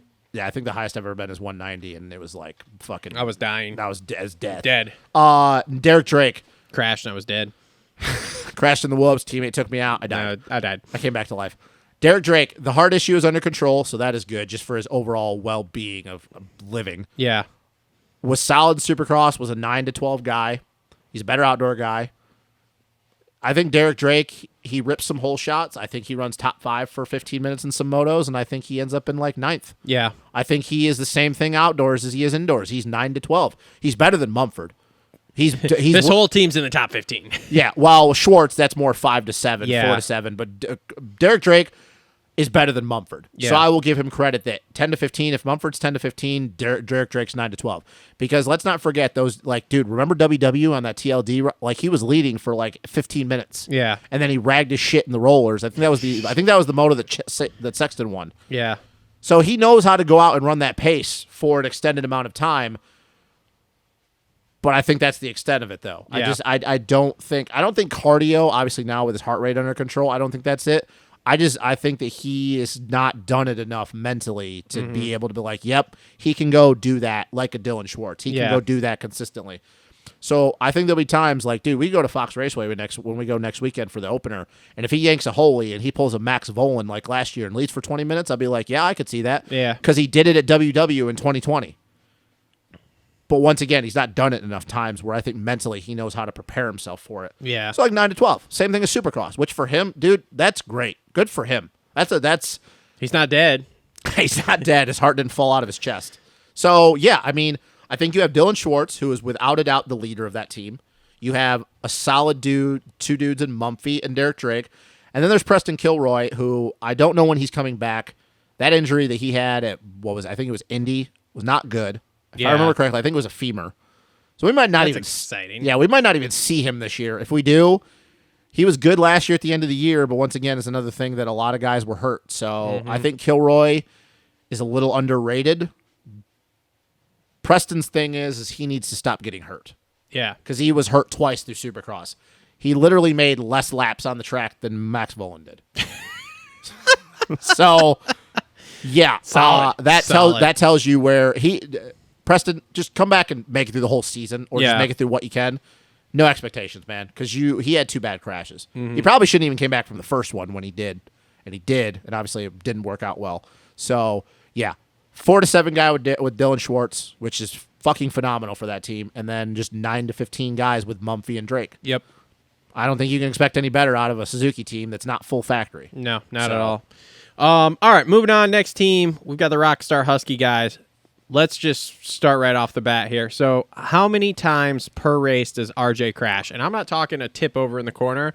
You're not talking about a front end push. No, I'm talking ragdoll. Let's see. He did it about 25,000 times in Supercross. So, oh man, So now we RJ. got 24. RJ. It's kind of like a Barsha. Same thing always, right? Really, really fast. At some point, you could look at him and go, he's. I mean, dude, let's not forget, from High Point to Southwick, or High Point to Millville last year, there were times where J Mart, Jet, and Cooper were not faster than him outright. I mean, dude, remember, the most famous one is that Redbud round. He goes 2-2 and gets the overall, which you And would he think. crashed 67 times. And the thing is, we got to give him credit where credit's due. He crashed 3 times and caught Jet 3 different times. Yep. So RJ is just like he's Barsha. You know what you're going to get out of him. He's going to be really, really fast. He probably will win a moto or two at some point this year. And then the rest of the year be going, dude, what are you doing? Like Southwick, bro. 2 times in the same left-hander. Goes high in the berm, leans in, pushes the front end because there's no more berm there. Same spot, 3 laps in a row. Like, Is this just a brain thing with him? Like It's gotta be. he just can't comprehend it. it's kind of like the whole thing that we talk about with Coach where things are going this fast. Oh, you mean like me last week? It's Like I'm used to this, and then it was going like this, and I was like, oh boy. I think it's the same thing as you get with a lot of these dudes is I think that they're so talented and they just react. They don't process. They just react. And sometimes it works, sometimes it doesn't. Which is where it comes into play with Jet. He processes. He can process. It's slowed down for him. We talk, you hear always the saying with stick and ball sports, the older you get into your career, more things slow down because your brain has computed that over and over and over again. Yep. Where with RJ, like, he is just so talented and so good. But once again, he's never he did the same thing as an amateur. He didn't crash as much, but he was so much better than everybody else that he just reacted, and usually it worked out for him. Mm-hmm. The only thing I'll ever say about RJ is that if he could have ever, because I think he's too late in his career, which is unfortunate, but I think he is. If he ever was able to figure out what he was missing, goddamn, he could have been good. Yeah. He would have won titles by now. His outright speed is through the roof, but he crashes too much. Yep. So yeah, that's all I really have to say about RJ. Like, I don't think it's always the same thing with him. Really, I'm really gonna say fast. he crashes at least twice per moto, every single moto of the year. So 48 crashes. He will win a moto at some point though. Maybe not 2, but he will win a moto. I mean, he won a moto last year. I don't know about that. He did last year. I don't know about that. I don't know how you could say otherwise. He did last year. I don't know about that. I'd have to disagree. I'm 50-50 on that one. I think we'll have to disagree. Let's get to our first disagreement here. Yeah. I'm 50-50 on that. Which is fine, but I think that he did it last year. I think that there's no reason to tell me why I won't do it again. It's this one of year. those things he could win a moto, and I'd be like, well yeah, he's could. that fast. Yeah. But then it'd be the other thing where it's like you get through all 24 and he didn't win any, and all he did was crash a bunch and be on the box a bunch of times, and I'd be like, yep, that sounds about right. Well, this will sum up, and this, I do know Weege brought this up. Okay, so last year, Jay Coop was on the podium 14 times. Okay. He got second in the points. Yep. We know he had some issues. Come to find out, he was dealing with some shit. Whatever. 14 times. Yeah. Guess how many times RJ was on the podium last year? 14 times. 11 times. So 11 times. Justin Cooper was 100 points better than RJ. And I'm looking right at both cameras. Let that process for a minute. Justin Cooper was on the podium 14 times, got second in the points. RJ was on the podium 11. Don't know where he finished. Justin Cooper was 100 points better. I'm sorry, I'm not really that good with math, but basic math tells me that should not fucking happen. No. That tells you all you need to know about RJ's season last year. Yep. So, All right, moving on with the Husky team here, Jalik Swole. Does Swole end up on the box? nope. Nope. How long before Swole is the next... You know he's signed for next year? I did hear that. How? Who else do they have? We've said this before, and I'll say it again. Austrian brands are fucking they're like a turtle on their back right now. They're just fucking, I don't know what to do. I don't know what to do. I don't know what to do. There's so many more people you could have signed that would have done the same fucking thing as Jalik. Like who? Well, I don't know who doesn't. Okay. Oh, no. No. I can't say because I don't know people's contracts. Oh. I don't know people's contracts. Dude, I would sign Derek Kelly over I would Jalik Swole. That's a bold statement there. Why? They were literally just as good as one another last year. Or this past Supercross season. I know Derek Kelly is not as good outdoors. Derek Kelly at least was fifth, twice this year? Yeah. Jalik was fifth once? Yeah. I think it's fucking pretty simple. I don't know, man. Yeah, the Jalik Swole thing is... He will not live up to his potential. No. Ever. And he won that one round last year at High Point, but he only won because RJ was literally 9 million fucking miles ahead of him and then snapped a chain. Do you know what this takes me back to? This takes me back to... Do you remember when he was coming out of Loretta's? and he won the, what was it, Horizon Award or something. Yeah. And he like got up on stage and was like, "Oh yeah, I don't really give a shit, like whatever." And everybody's like, "Oh no, that's just like he's just got like this I don't really care attitude type deal. Like he's serious about it, but he just doesn't really care." Okay, well, the I don't really care has showed through a lot because it's just it like the pro career for him hasn't gone great. Like, you remember, was it last year or the year before when they were doing the whole get to know the riders, and they were shoving that down our throat, and they were giving like, "Hey, what?" You remember that though with Jalik? Do you remember that with Jalik though? And he was just like, "Yeah, like I should be doing this." And then he made the comment. They asked everyone, "What would you think you'd be doing if you weren't doing this?" And he was like, "Oh, like Formula One would have been cool, or golf." And I know that some people like you said about the Horizon thing. Oh, it's just his like it's a facade. It's like that's not who he really is. Pretty sure that's who Jalik Swole really is. I don't have any issues with him, and I'm not like trying to talk a bunch of shit, but like, dude, you haven't done anything. Yeah. I mean, you've been on the box once in Supercross, maybe? No, I don't think he's ever been even on the box. Okay. No, he had the one time. So he's got one podium in Supercross. Yeah. And I think the one podium and the one went outdoors, but he only won that outdoors because, once again, RJ's chain snap. Yeah. That would have never happened. Jalik wouldn't have got that overall. Yeah. Because he went 1-3, if I remember correctly. I'm just not impressed. I'm way underwhelmed with it, and I think we've talked about this off the show, the whole Austrian deal, 450 and 250, like, they need to reevaluate what the fuck they're doing. Look, because it isn't going superb. And you know me. Since we've added gas here. And you know me, I'm a guy that is always willing to give guys second chances, sometimes third, if they've proven it once. And I even gave Jalik credit after he won that overall high point last year. We went into our wrap-up show and be like, hey, he won an overall. Let's give him some slack. Problem, though, is you loosened up that chain a little bit, and he fucking didn't do anything with it the rest of the year. Yep. He did nothing with it. No. Dude, we went from High Point, and we had that break, and then we went into Redbud, and all the talk was and I remember watching Jalik when we were there on Friday, walking around. He had this little swagger to him, whatever, and we were all sitting up there going, oh, man, is he going to keep it rolling? Dude, he was like 10th that whole weekend. And I don't even remember paying attention to him but one time. And I go, oh, there's Jalik. You want to know why I was paying attention to him? Because he was getting fucking lapped. I'm like, what? Dude, you come off the best moment of your pro career to date. Yeah. You get a little bit of slack. And then you do nothing with it. Mm-hmm. What? It's just been a disaster. It has. But how the hell he got signed already? And I understand that some people were either signed or whatever. Give a fucking private like I said, Derek Kelly. Yeah. There's guys you could come up with. Dylan Schwartz. Give somebody a chance because Jalik has squandered his chance. He's been with that team since what, 2019? He's done nothing. Before that, he was with them in amateurs. No, I mean as far as pro. I think 2019 was his rookie season. Yeah. He's done nothing. Yep. So nope. And then the last guy on that team, this guy, I have to give a little bit more leeway to because he's been not only because he's been hurt more than his result. When he's been healthy, he's actually been good. It's just the problem is he gets hurt too much. But that's another thing, dude. He's been hurt, and we've already heard somewhat they signed to Star for next year. Yep. Which makes no fucking sense to me either. Nope. But Styles Robertson, I mean, I have no expectations for him outdoors. If he's in the top 10, I think it's a win. If he's in the top 10 and he goes all 12, it's a win as far as I'm concerned for him. Yeah, because think about this, and I made this comment to somebody earlier in the year during Supercross after Daytona. I go, so Daytona, it's 2 years in a row he got second. Okay, cool. And that's only because he ripped the whole shot. Mm-hmm. He got tracked down and then gapped. But outside of that, he's been decent. Here's the thing.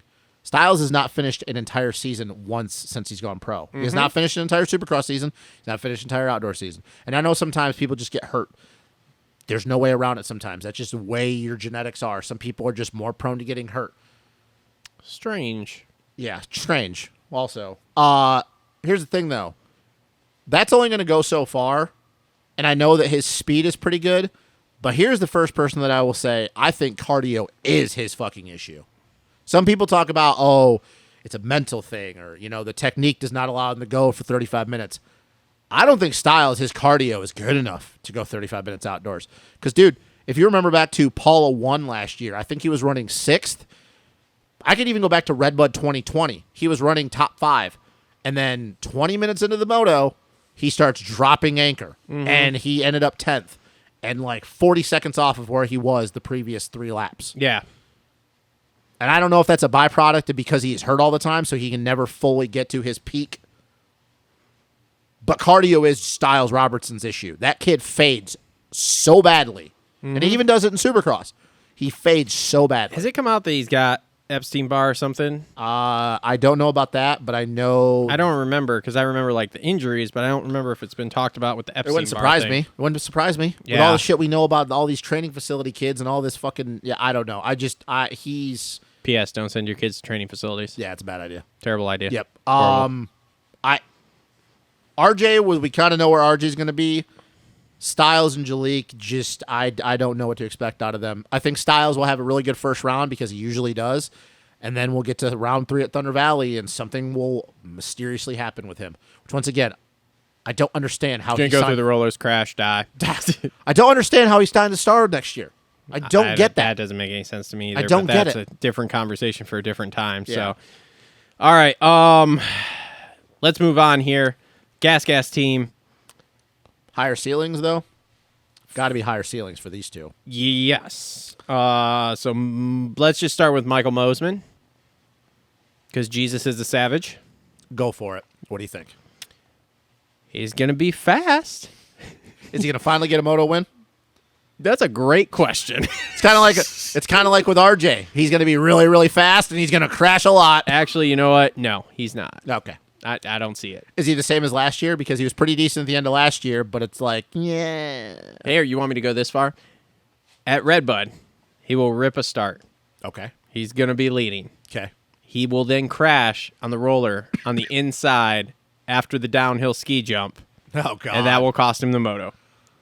Or he will. Nope. That's it. Okay. That's it right there. Okay. Timestamp that. I want somebody to correct me here when it's actually, I want somebody to come on and give me props when I'm right at the Redbud National. Oh, I was just going to say that he was going to try hucking the leap and frame it and just fucking go to Indonesia and literally just No, bury that's himself in the Faulkner. ground. We'll get to him. Don't worry. Yeah, okay. Man.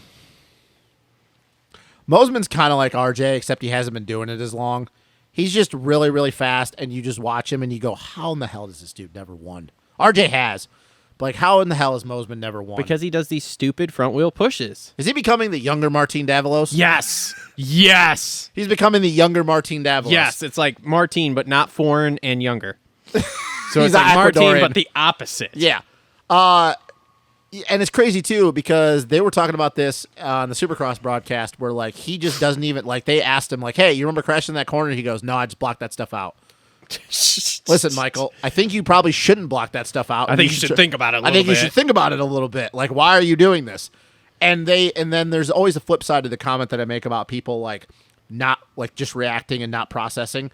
I think because Michael is the way he is, I think he goes on the opposite. I think he overthinks things too much. Yes. He focuses too much on literally this section and then this section, where instead of tying it all together, it's like he focused on this section. Like, say, for instance, just for the viewers, like, say you come out of a corner and you're like, all right, this is how I'm going to hit the triple. He is so focused on that one thing, but the problem is that he's been so focused on getting over the triple that when he lands, he hasn't yet caught up to what he's going to do when he gets to the corner. And I know most people will be like, well, that sounds dumb. Nailed that triple. Yeah, exactly. But do you see? Fuck, there's a corner. Do you understand what I'm saying though? Like I tried to dumb that down a little bit, and I'm not trying to call our viewers dumb, but I was trying to simplify that. I think that might actually be Michael's problem. Like he overthinks sections too much, and sometimes it's good to be in the moment. You can't think too far ahead. But the thing though is you can't be just thinking about, oh, I need to get over this triple. You need to think about, okay, this is the line I'm taking in this triple, and this is going to set me up for this line in the next section. He literally goes section to section.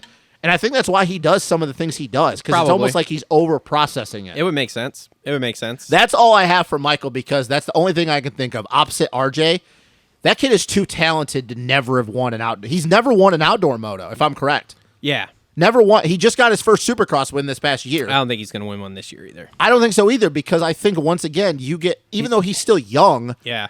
he's, 4 years into his pro career, right? No, I think so. Something like that. So 4 years. At some point, you got to shit or get off the pot, and I don't think he's getting off the pot anytime soon. Not weed. Sorry, I had to clarify that. Yeah, something like that. Anyway, I think he's going to be much like RJ. I think he's going to be fast. and he's going to be on the box several times, but it's just going to be like stupid mistakes. Well, he will have stupid little mistakes. Like you said, push the front end, not think about what he's doing in the corner after that section, whatever, where RJ is just going to ragdoll and then be like, oh, fuck, and then get up and ragdoll again, and then be like, oh, fuck, and then he comes across the line third, and you're like, this fucker died twice in the race, and here he is fucking in third, but whatever. They replayed that St. Louis crash from like a dome view that we watched him when he like faded too far to the bales, and like, holy shit, I'm like, how did RJ live through that? He just like hits the bale, bounces in the concrete, and you're like, if that had been me, I'd have died. And he's just like, what? I'm fine. What? He does a lot of foam rolling. Oh, he does. Coach, RJ does a lot of foam rolling. A lot. Like elastic, man. Yeah, exactly. Gumby there bounces. All right, moving on to our next person here. Pierce down Brown. in the brown. Here's a hot take. Okay. Pierce Brown wins a moto. Really? I think so. Holy why do you think that? He God is starting to put it together. Okay. Out of the three, okay? You got him, RJ. Him, RJ, and Mosman. I have seen the most uptick from him in Supercross. Because he was really fast He at was times. really fast, and he And was that- leading. And then- Detroit, he gave Jet all he could. He just kind Yes. of went into the red a little bit. Yep. Really. So I believe at some point in this summer, he is going to yank a start and just start checking out. And it might be late in the year even Still, though. where you have like, say, Jet is, 1,000 points ahead and just like, I don't need to push it that hard. But I do think he wins a moto. Wow, that is the first hot take. Fucking hot take, bro. That'd be cool, though. I like Pierce Brown. You know I do. That'd Yeah. be really, really cool. I mean, I could see it when you lay it out that way. I really could. I could definitely see that. Man, it's just kind of like with the 450 class, though. Don't get me wrong. He's going to go down a lot. So where also. so where do you think he finishes in the points? This is like the trio. Oh, the three Caballeros. We have the three Caballeros of the my fucking Austrians that just fucking die all the time. Dude, the Austrian brands, like, just garbage pants in the 250 The class. Because three- we've yet to get to the KTM team. Oh my Or god, team. we need to get a shirt made for these three. We need to get, dude, just get all their heads on Yes, there. the three Caballeros there, dude. RJ, Mosman, Pierce. and Brown Oh, that yeah. like to play down in the brown. Look, man, when you lay it out that way, it's hard for me to argue. It's just one of those things, man, that, like, Pierce, man, I don't know, because I don't know if his starts are good enough to do that. Is his speed good enough to do that? Yeah, for sure. Yeah, I could see him doing it like the last round of like Fox or whatever.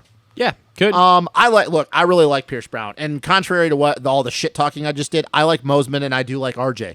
I've stuck up for RJ when nobody else would, and I mean nobody else in the industry would. I like all three of those dudes. I really like Pierce Brown, But just once again, man, it's kind of like the same thing with Mosey and RJ. Like, he crashes a lot.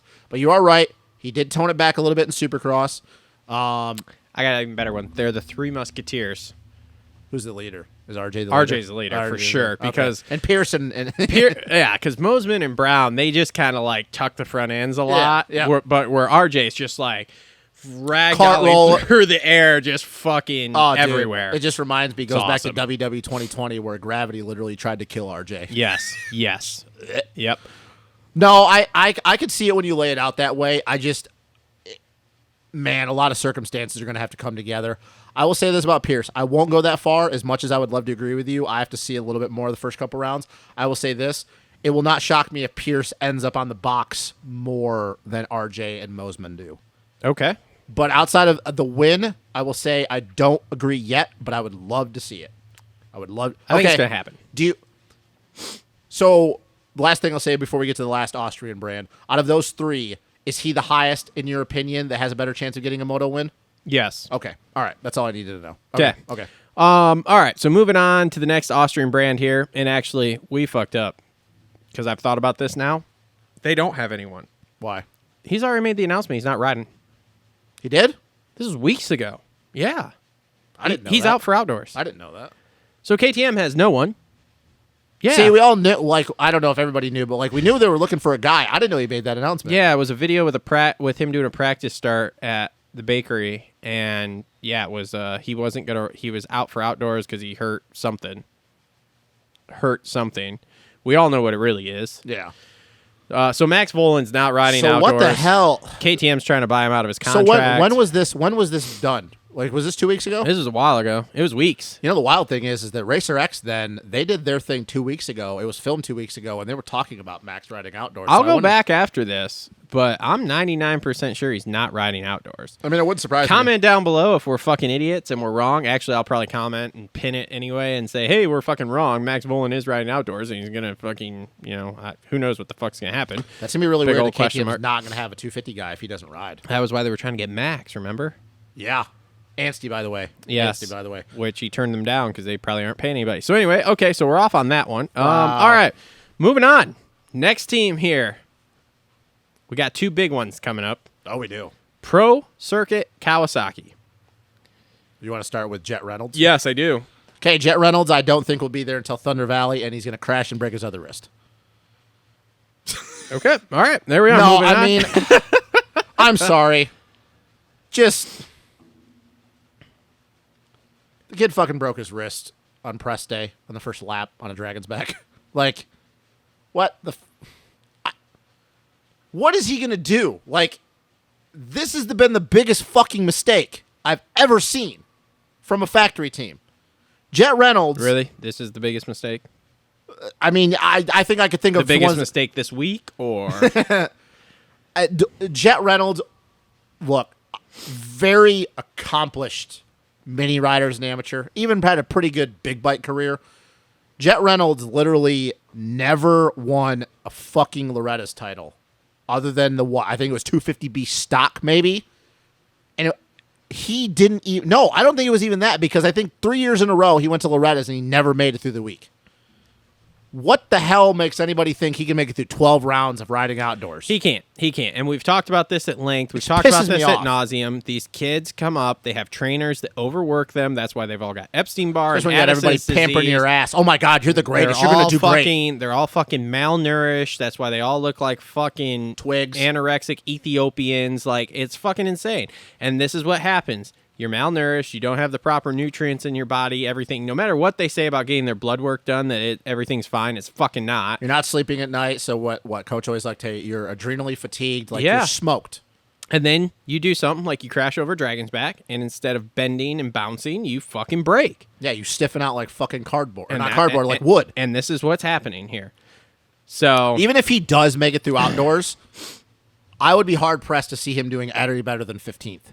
you want to 'cause know why he- Jet Lawrence makes it through? Because he eats fucking donuts. All right, let's Yeah, just get this out exactly. there. It's soft and Anyway, everything, yeah. yeah. Anyway, yeah. So I don't see Reynolds making it. I mean, he might make it a few rounds before he gets hurt, But but it's I not don't gonna see be it good. going well. No. I see him in the top 20. I'll put He'd that be out lucky. there. He'd be lucky to do that. He'd be lucky to do that. I'm sorry. Like, everybody like talks about that.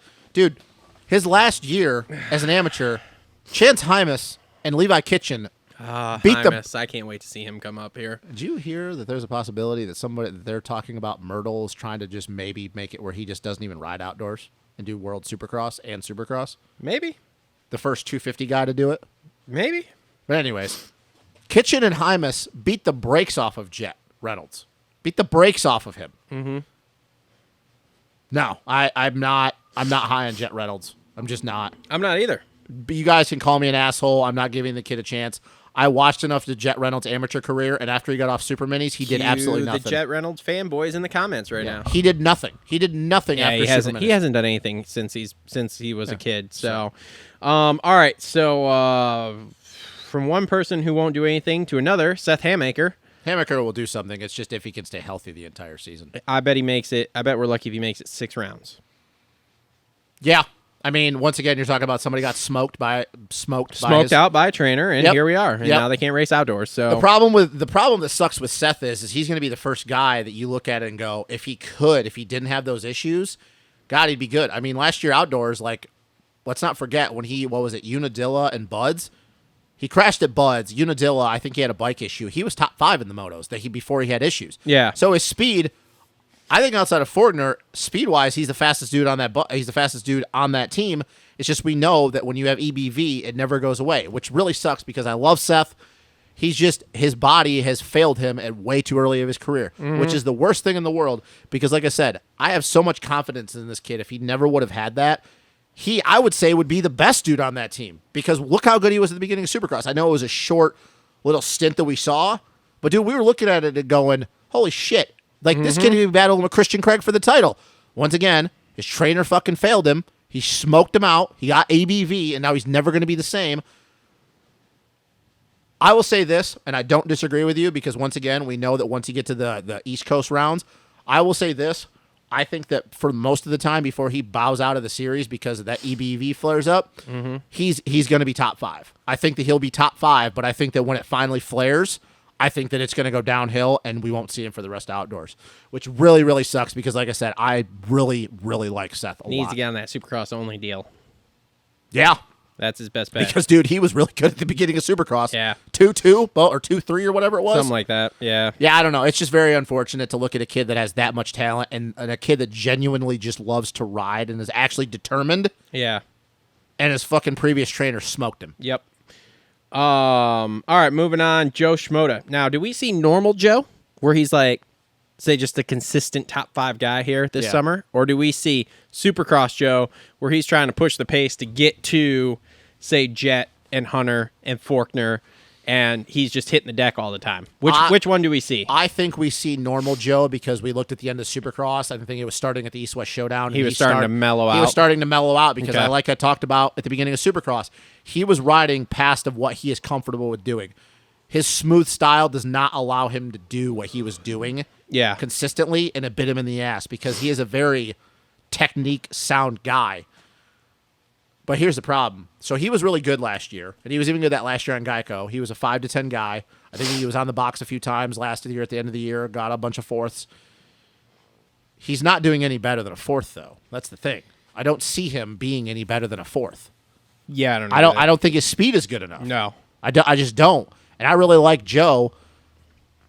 I hope that that's who shows up because if the Joe we saw at the beginning of Supercross shows up into outdoors, he won't make it 3 rounds. Yeah. Because him ragdolling off the ground because he got loose in the whoop section, yeah. He's not RJ. If he's going to rag down, tell me that we go to Thunder Valley and he rags down on that downhill sweeper and just cross ruts over 3 ruts and just smokes himself into the berm. Yeah. No, I really hope that the old Joe shows up and he just makes it through the season because that Joe is very consistent and good. But once again, like, I think fourth is the ceiling. Yeah. Because there's still a lot of good guys on this group, and there's a lot of guys that we're going to talk about that I think are going to be making steps forward. So, yeah, I think that we see a lot of that same Joe, and I think on an average weekend he's like what 5 to 7. Yeah, I think so too. Well, hopefully, if he shows up, like we said, with that consistent Joe and not Supercross, I'm trying to take that step in speed, Joe. All right, moving on. McAdoo. Didn't even make it 1 round in outdoors last year. Let me just put a big question mark over him because we don't have any fucking data here, essentially. He's fast at Supercross. Outside that, I don't know, man. I mean, he's never really been an outdoor guy. He's always been better in Supercross. Man, I don't know. The hard thing with McAdoo is that we don't have a lot of data in the last couple seasons because, okay, so he exited the series literally round 1, if I remember correctly, last year, right? So it was early. And then 2020, he didn't make it the whole season. Yeah. We don't have a lot of data on Cameron come outdoors. Nope. And once he's another guy. I think he's a better Supercross guy. I do. I think he's a better Supercross guy than he is outdoors. Yeah. I'll put it this way. I think that outside of Jet Reynolds, until Seth exits the series, McAdoo is the worst dude on that pro circuit team. Really? Yeah. That's a bold take. Okay. So we haven't even got to the last guy who we know is the fastest guy on that team. So that guy's going to be better than him.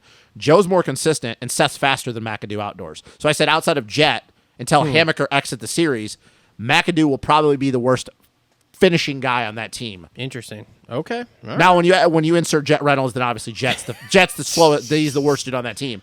But once again, we don't even know how many rounds Jet will show up to. And that's why I do the caveat. Yeah. Until Hammaker exit the series, McAdoo will be the worst dude on that team. Hammaker exits, then it's going to be...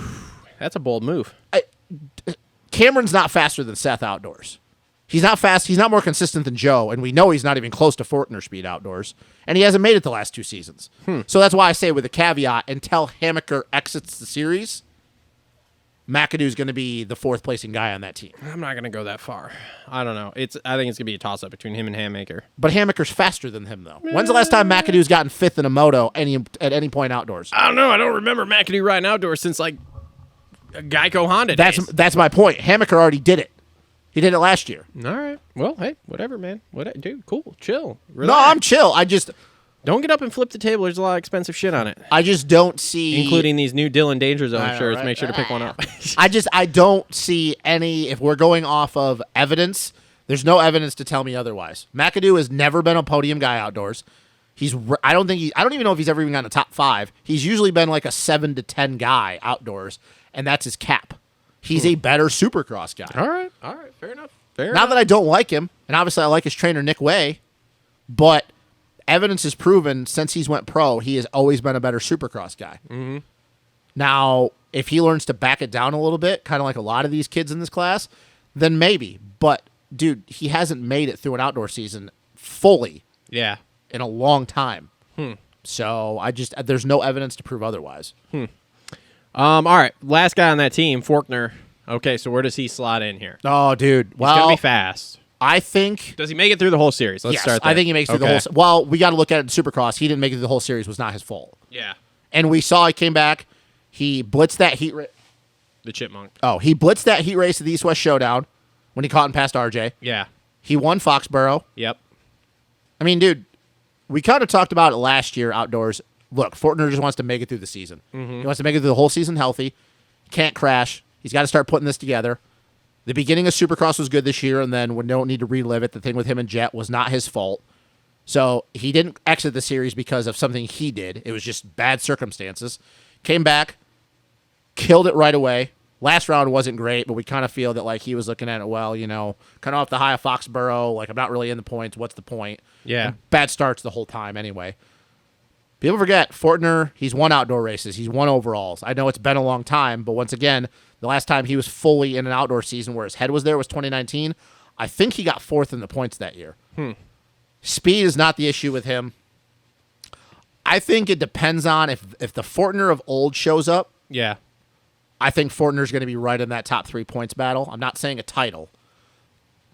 But once again, like you always like to talk about, we can work with speed. And there's no denying how fast Austin Fortner is. Yep. It's just, can he consistently do it? Outside of the last round, if you look at the last few rounds that he rode, and even before he got hurt at round 2 in Supercross, he was doing it. Yeah. Like, if you look at what he did, a total of 5 rounds this year, correct? Yeah, I think The first so. 2 Yes. and then 3. Yes. So out of the 4 of those 5 rounds, which we can take out the last round because we kind of know how people feel about that. Out of the 4 rounds that he rode in Supercross, he was either the best guy or he was the number 2 guy. That's all I have for you. Like, I think that Is he going to win motos? I think he does. Okay. I don't see why there's not. If he comes in with that mindset of, hey, like I know where my limit is, and then when I get to that limit, back it down a little bit. Yeah. I don't see why not, because his speed is just as good as Jet's. It's just as good as Jay Coops. It's just as good as Hunter. We just know he can't do it for 12 motos or 24 motos. 12 rounds, 24 motos. Yeah. So I think that I think everybody kind of has an idea of who the 3 guys are, which, by the way, we didn't even say this. Jeremy Martin is not riding outdoors. I guess we haven't wait. got to that team yet. But I think that he's going to be in there, and I think it's going to be a toss-up, and I won't say the person yet until we get to the team, but I think it's a toss-up of I think he could be 3rd in the points. I'm not going to say who he's going to battle with. I'll wait till we get to that team, but I think he could be 3rd in the points. I don't see why not. I think his speed is too good, and if he has finally learned to, this is my limit, and I need to be right here, I think he's too talented, and I think he now realizes that this is the time of, hey, I'm going to get my 450 ride is now literally hitting its last stop. Which, once again, if you look at Supercross, it wasn't his fault. For the first time in how many years, it was not his fault this time. Yeah. If it would have been his fault, if he would have just, hey, man, I'm trying to go out there being the fastest, and I skipped across in the whoops, dropped the front end, and I arrowed into, be like, oh, same old Austin Fortner. We can't really say that that happened this year. This was not his fault this time. No. So we have to give him a little bit of credit. I know you're not a big Austin Fortner fan. I'm not a fan of his. I just know how good he can be. We have to give him a little bit of credit on that end. This time, it was not his fault. Yeah. So if we go off with that thinking, I don't know why we wouldn't think he could do it. Yeah. I don't know how you feel, but Dude, I'm with you. I think he's going to get wins. He might snatch an overall here Yep. and there too. And yeah, I think he's going to be battling in the points, but I don't see him No, I winning. don't see him winning the title either. I don't. I'm Yeah. not saying that either. I want to clarify that. I'm not saying that either. I just think that we would both agree that his speed is too good not Yeah. to be up there. Yeah. Because let's be honest, outside, like, his speed, even on an off day, when he's actually Austin Forkner, is no worse than a fifth, Yeah. in my Oh, opinion. yeah. So, yeah, I mean, I truly believe, I think that there's a possibility he's going to be third in the points. I won't mention who I think he's going to be battling with third in the points, but I think he will be battling for that third place spot. Yep. So, yeah. All right. Moving on. Next team, Star Racing, Yamaha here. 87,000 riders. All right. Let's start with the rookie here because you kind of figured this out here before it was even announced or confirmed. So Nick Romano is going to go pro starting at the first round. Yep. I don't really know shit other than he told Steve Mathis to suck his balls, which was hilarious. All right. What do you think Romano's going to do? So I'll ask you this. Okay. Where do you think Chance Hymas would have finished had he been racing outdoors? This year? Yeah.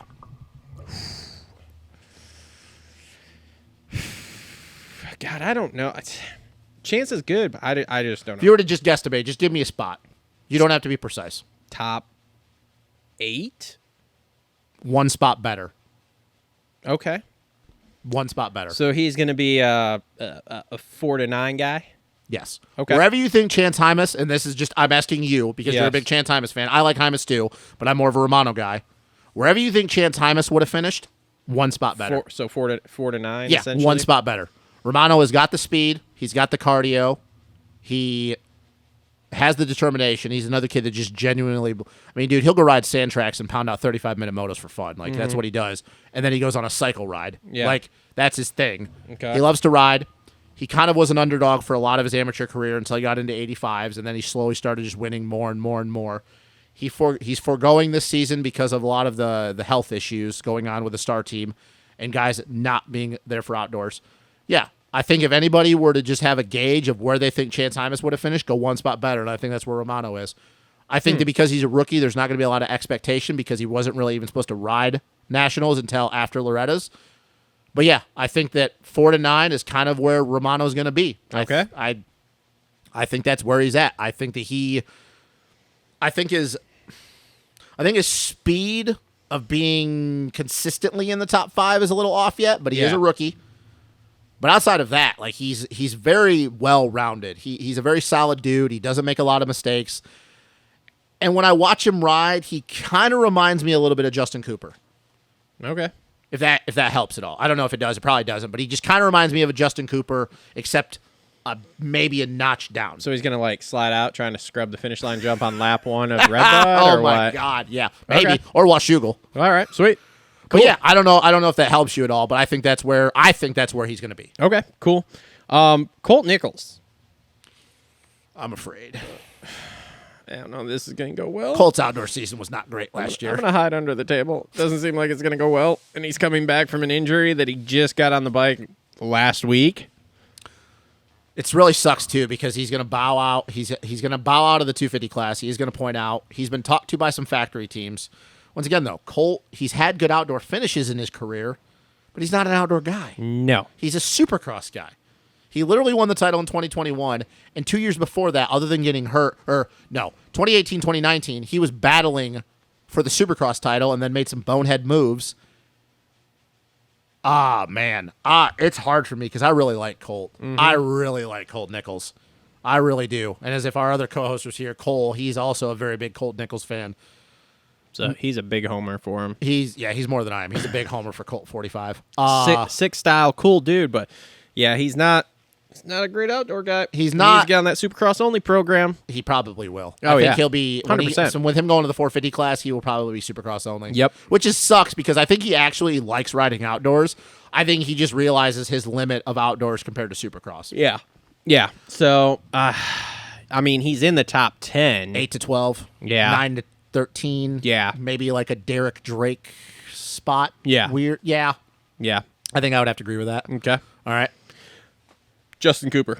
I figured we'd go with him last. We got Thrasher and Kitchen. Oh, yeah. Well, Because Cooper is kind of the lead dog on that team for outdoors. all right. So Thrasher. So put your boner away and feed me some bullshit on him. No, I think, and I kind of say the same thing about Kitchen. I think that Thrasher will be 6 to 10. I think that's just where he's going to be. I think he'll be 6 to 10. I think that he was injured early into the season outdoors, and then obviously we know he exited to come Millville because of that stupid situation that happened in the rollers. I think he's a 6 to 10. Oh yeah, who cut him off? Was that? I think it was Max Volan. Oh yeah, I think it was Max right. Volan. It was. Thrasher Yes. just bounces through the outside, and Max Volan just decides to rhythm inside to out and just saw off his front end in midair. Oh, that was awesome. Yeah, it was nice. No, 6 to 10, 7 to 10. I think that's where he is. I think that obviously we know he's got the 3 wins in Supercross, and we're not going to get into this whole debate fest with that, but like the 3 wins in Supercross. But I think that Nate, I don't really know if I would say he has any one weakness as far as like why he can't be better outdoors, because he's obviously super fast. He's been, his rookie year, he was in the top 10. Last year, he was, 5 to 10. And then there was some times where he was just bad starts and came through and got like 11th. If I were to say anything, it's kind of the same thing as Supercross. I think his just starts suck. I think a lot of the times this year you'll see him 30th on the 30th off the line, and he'll be coming through and he'll come through to 10th. I think if you say that he's going to get 12 place starts, I think he's 6 to 10. I don't think anything spectacular. I don't think he wins a Moto Outdoors because once again, we know that some of these guys are really, really good in Supercross, but their outdoor skills are even better, whereas Nate's are kind of the similar. I think his starts are just going to be too bad to be on the box. I think that his speed is not far off, but I think his starts just suck. I think his starts are just too terrible, and that's me being realistic. Realistically, 6 to 10 most of the season, but his starts are going to hinder him. His starts will always put him behind. Well, that's not fun. Now we can't argue because I thought you were going to go off on this huge No, tangent about him winning motos, and I was going to be like, you're a fucking idiot. Because I never even said that. here we I are. never even said that last year when we did the preview show for Outdoors. Yeah. I never said that Nate, because I don't think I think that when Nate starts winning outdoors is when a lot of these dudes, kind of like we talked about, move up to the 450 class. Then you're like, okay. But no, I think he's 6 to 10. And we could kind of talk about Levi Kitchen. I think that Levi Kitchen's in the same boat. I think he's a 6 to 10 guy I'm still mad at Levi for not Rockets hucking the thing. leap. Yeah, I In know. fact, if he doesn't jump the leap this year, I'm going to go in the pits. I'm going to find him. We're going to have words. Look, the chef did not show up that The day. chef was not in the kitchen that day. What are your expectations for Levi Kitchen? Ooh, I think... We don't even know if he's going to be at round 1 either, because he broke his kneecap. Is that what happened? That's what he did. He's riding. He's riding, but like, I don't know if he's healthy. I'm going to put him in a 6 to 9 kind of guy. Okay. I just think, that's where he's going to fall this year. I don't have a lot of expectations for him because, like, last year went okay. Like, I mean, he showed up at Redbud. Redbud was his debut there at debut, pros, yeah. and he went like 9-16 or something Yeah. because he crashed or whatever. And as the end of the season went, though, Unadilla Bud's Creek, he was better. But like I said, I still fill him in at that 6 to 9 type spot there, and he could sniff some top 5s. I think I don't see him being on the box. I don't see him winning. I'm just gonna go 6 to 9 and call it a day. I think Washougal, if you were to give him any shot of being on the box, would be his best bet because he Okay. knows that track. I mean, Yeah. he's a Northwest guy. He's pretty sure he's from Washington or Oregon. Grew up around there, rides that track a lot. I think that's his best bet. Mm-hmm. How crazy is it to think, though, that they have 3 guys on that team with him, Thrasher, and Romano that are all going to be like jockeying in that 5 to 10 spot? Dude, hopefully it's like the club team in Supercross. Just and they're freight just like training? freight training. Be awesome. One thing I'll say for Levi Kitchen, God, I hope he doesn't get any race fuel on his nuts this year like he did Iron Man. I remember that race fuel. Remember when we were just watching In the his back the back section, and all of a Yeah. sudden he just pulls off, and we're like, "What the fuck's he doing?" And then he's just like going like this, and come to find out, oh yeah, I got fuel on my nuts. And his eye. I'm not sure how that works Blech. when you got goggles on. Yeah, I know. But it's in your eye. Just tells you the oxygenation level just burned Through it. All right, so Justin Cooper. That foot was not good. Foot injury's not good, man. It's not good. Is it good now? I don't believe so. I don't think it's good now either. I think he's riding because he has to. Yeah, and he's going to be battling. He's going to be. I think him and Colt are both riding because they have to. Because number one, they need to put some results in so that they can get a 450 ride for next year. Cooper has been more linked to, and I think it's almost going to be a done deal. I think it's going to come out where he's got the 450 spot at Star because Craig is not going to. They're not going to have to worry about having him on the 450 at all. Colt literally though is riding for a ride next year. The thing that really sucks about Justin Cooper and you and me both are not fans of his because he's just, I don't know, I just something about him I don't like. He could have won that title last year, though. That's the shitty thing about it. Like, if you told me, and I don't want to give Matt this credit, but he made this comment. If you could tell me, take out your little crystal ball and told me that Justin Cooper of last year is going to show up this year, I'm going to tell you the same thing that is like happened last year. He's going to battle for that title all the way down to the last round. Mm-hmm. But that foot is bad. It is bad. Mm-hmm. It is very, very bad. Him and Colt, I bet, are riding so they get paid. Yeah. And I'm not so sure. And he's going to be taking a huge pay decrease for that 450 ride next year. Oh, yeah. But pretty much, stamp it. It's going to come out at some point. Justin Cooper will be on a Star 450 next year, but it's going to be for a lot less money than his 250 contract. Yep. Which, like I said, really, really sucked. And he was the guy that I was talking about with battling for third with Faulkner. Mm-hmm. It just... I don't know, because I think that foot is really, really bad. Yeah. But here's the thing. If it's not, and it turns out to be fine... Justin Cooper last year literally was battling for this all the way down to the final round. Yeah, until he hurt his thumb or whatever, right? And look how many times him and Jet, like one moto, Cooper would go out and fucking yard everyone, and the next moto, Jet would go out and yard it, and you're like, holy shit, if those two could link up at the start and just figure this out, because whether we want to admit it or not, because you have to take Jeremy Martin out of it because he's not there this year. Yep. Justin Cooper, if Jet was right here, Justin Cooper was literally like right there. Yeah. Yep. And I know that's hard for a lot of us that aren't big fans of him, but he is a damn good outdoor rider. Yep. But that foot is a huge question mark. Huge question mark right It's now. not good. So here's the thing, where a lot of people will say, oh, we'll find out a few rounds in. No, we'll know after round one. Uh-huh. Because either it's going to go really, really well, and we'll be like, oh, well, no, he's fine. Or he's going to be floundering around in 20th. And I think that at that point, we'll be like, yep, this is going to be a long summer season. Yep. And that's really not good for the star team. I guess it is if you're... But here's the thing. You look at Thrasher, Romano, and Kitchen, who we all kind of believe are going to be in that same spot. Kitchen maybe a higher ceiling at some motos. LeBlanc, we're not going to get till after Loretta's. Colt and Jay Coop, your two anchors of the team, and then Jay Coop has always been an outdoor threat. They could be 5 spots worse than all those kids. Oh, yeah. And that is... I mean, it's a crazy thing to think that Nick Romano might actually be the highest placing dude on that team as a rookie. Oh, that's awesome.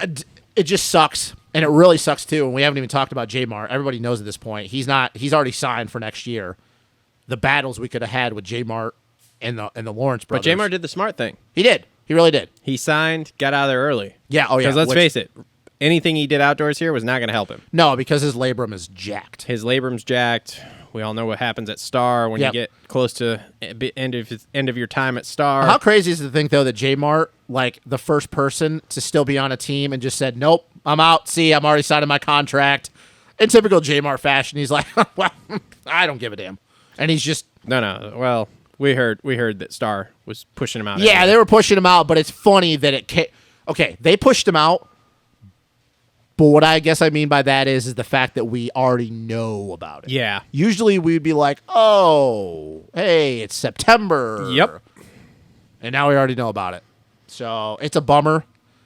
I think the star team is obviously going to be quite a bit worse than what we're expected to.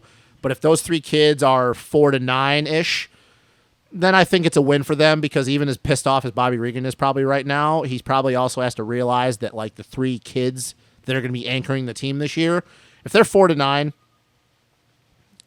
I guess you could take that as a win. Yeah. I know that they want to win championships, but dude, if like your 2 guys, one of them's not even on the team anymore, and the other dude has literally one of the worst injuries you could have as a motocross rider, what are you going to do? Yeah. I mean, I guess he'll be like, well, my 450 team's doing really, really well. We're doing great. We're doing great. Everything's great. Yeah. So, All right, let's move on. Last team here, HRC. 1-2 in the points. Oh, for sure. For sure. So Hunter is going to be awesome. I think the Hunter Lawrence, and I know that we're not making a revelation, and we are not going to be the first people to say this. Hunter Lawrence took a huge step this year. He got the 4 wins. He was obviously only the 1 win in 2021. Yep. But we know, and we saw it with our own eyes at a couple of the Nationals, Hunter got really smoked at the end of the last year. Really, really smoked. I think that his program, whatever he's doing, we don't really know. I mean, we know, but we don't know like what his program kind of consists of, because they're kind of secretive over there about that shit. I think that they got to figure it out, and I think this Hunter Lawrence is going to be the guy and I was one of them, that we all were pumping up coming over from the GPs. I think he's finally at the point. Like a dick pump? Is that what you were using when you were thinking about it? No, thanks though. It's weird, awkward silence. Big Air Tom. No, Big Air Tom. not a Big Air Tom. This is not a Big Air Tom thing. But anyway, yes, no, I think he is going to be very, very good. I do think they finally got the diet and the blood work and everything figured out with him to the point where they can actually... Steroids. What? Sorry.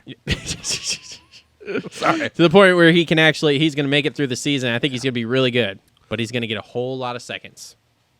I don't know about a whole lot. I think he's going to get more seconds than he is first, but I don't think a whole... I'll say this. Golden Jet. Golden Jet. Yeah, Golden Jet. We're gonna, look, Golden Jet. We're going to find out. Golden We're going Jet. to... Can you stop? Just keep going. I'm just going to keep No, I can't repeating talk it. when you're doing that. Golden Jet. Golden Are you done? Jet. No. Can you be done, please? Okay, go ahead. I was waiting for you to do it again. Just kind of sling one in there. Just go ahead. Okay. God damn it. I knew it. It's going to be very interesting to see what it's like if those two are in a huge points battle. How emotionally, I think that they're both professional enough, which is crazy because they're still both kids. Mm-hmm. But I think that they're both mature and professional enough to realize what's going on. But it is going to be an interesting dynamic if we get to halfway in the season and those two are going back and forth and they're literally separated by 5 points. Whoever's leading, it doesn't really matter. Because I understand they're brothers and the whole saying blood is thicker than water. But you kind of have to, even with them having the same agent, being on the same team, you have to kind of start to think that, and they do this whole jabbing at each other. Oh, no, it's going to be epic because... There's going to be at a point where they're going to both look at each other and go, they know how to get under each other's skin. I might not talk to you this morning. And the whole, what was it, when we rolled up to Crawfordsville on Friday and they were both all rolling in, those two, their chicks, Myrtle, Hayes. That might not be the case. I don't think we're going to have an issue with that. I don't think that's going to be the case. But I think it's going to be funny because you're going to be able to see them get under each other's skin, and it's going to happen live on TV.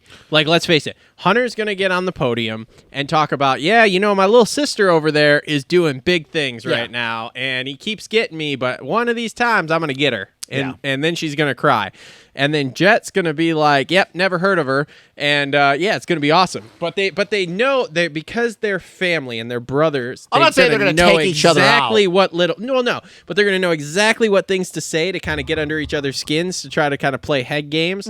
So, and then I think it's going to be up to Mertz to kind of corral them back in and be like, hey, boys, if we end up fucking this up and neither one of us win the title, it's a bad day for all of us. Here's the crazy thing about all it'll that be a good time It for is all going of to be. us.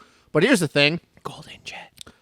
What I'm more interested to see is if we get to that point, and obviously we're projecting, but we think that because Jeremy Martin is not in the series, they're going to be 1-2, which I don't think it's going to be easy for any of them because still, you know, you talk about Fortner, if Cooper's healthy, whatever, there's going to be some days where they're going to get beat. I'm not saying it's be more often than not.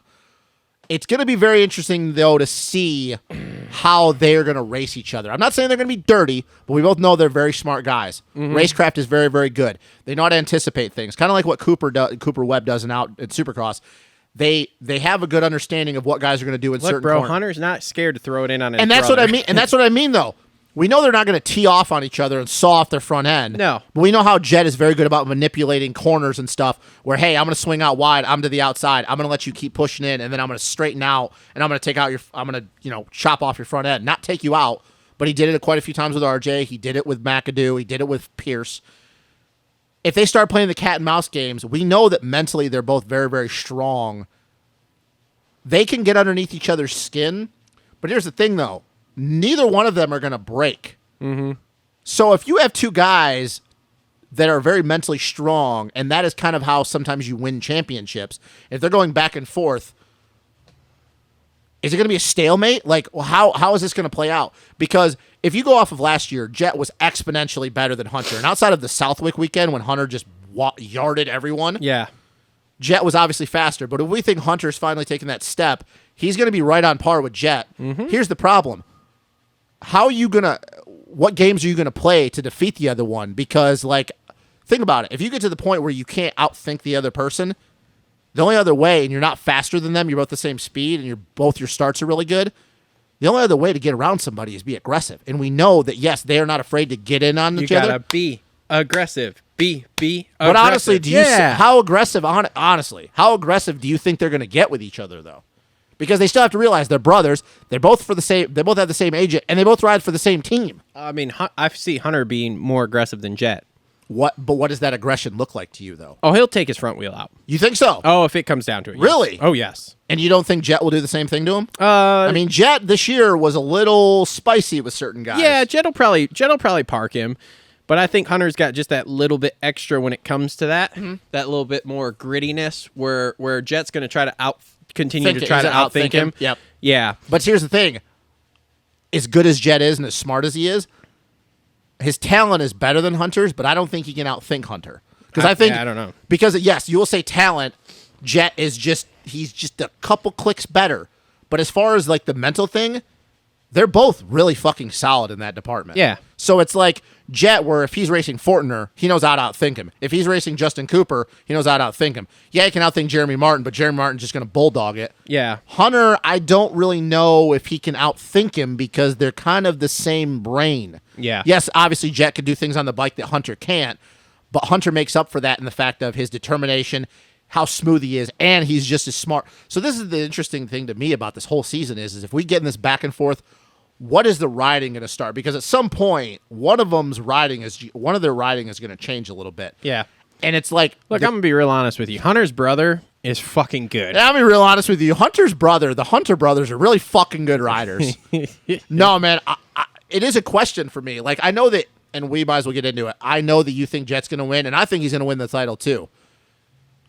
I just don't know what the riding's going to look like if we get to the halfway point and those two are literally neck and neck. Yeah. That is the interesting question to me because how far is either one of them going to push it? Is one of them going to push it a little bit further? Because at some point we're going to get to a stalemate and something's got to give.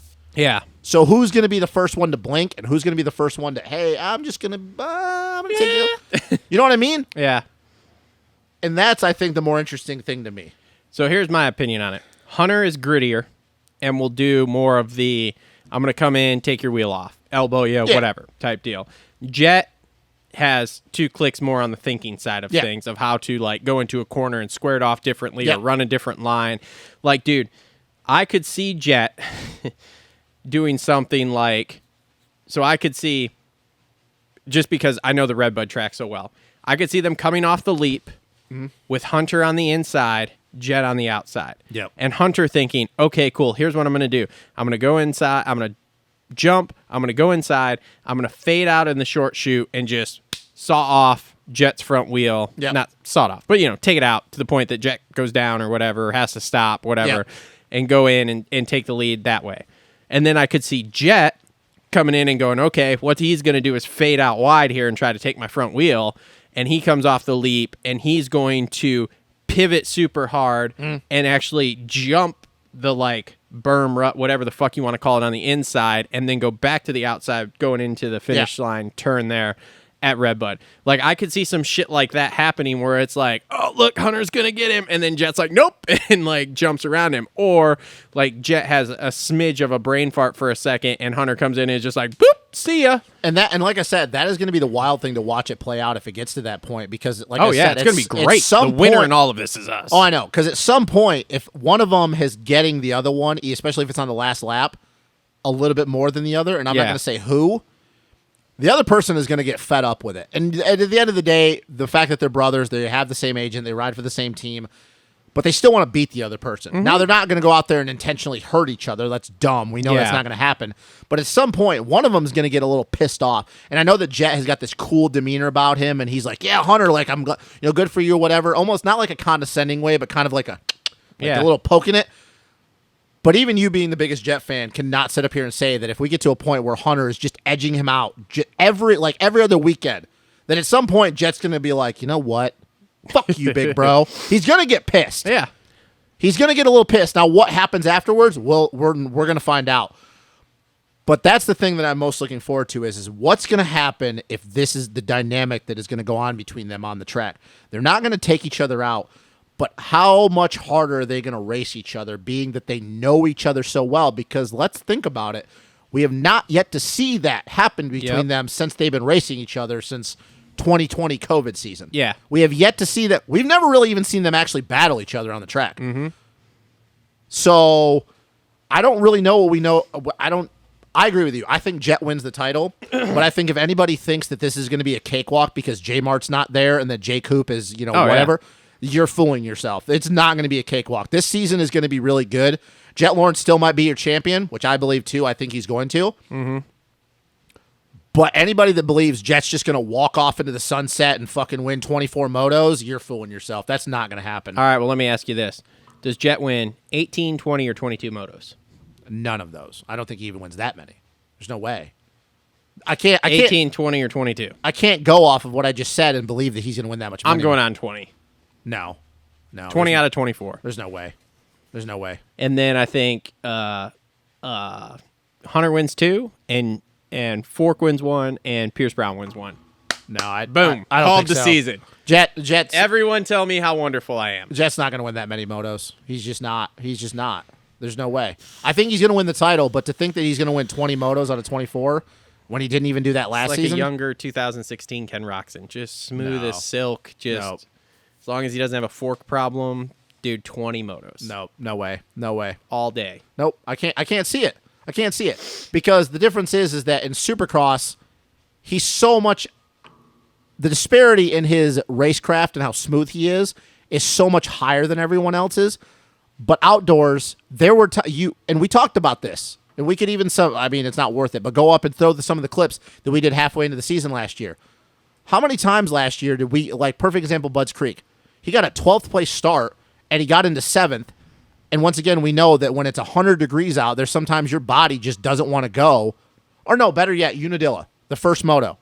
Dude, he got into 5th, and he just stayed in 5th for like 20 minutes. And I know that we're another year removed from that, but I don't see his speed jumping a bunch, because last year in Supercross, you could kind of say that he was just as fast as he was this year, except the difference is this year he learned to calm it down a little bit. 20 out of 24. No way. No, All right. because he's not going to beat Hunter that many times. He won't. If Fortner's on it, no. And another thing, too, is we have to factor in that if Jay Coop from last year shows up and for whatever reason his foot is not bad, Justin Cooper was just as good as Jet Lawrence was last year. So, and I know that's a bigger if than anything, because I think it's highly unlikely. But no, I just don't see it. I agree with you. Jet Lawrence wins the title. But 20 out of 24 is asking way too much of that kid. It's just way too much, because he wasn't that good last year when he won the title.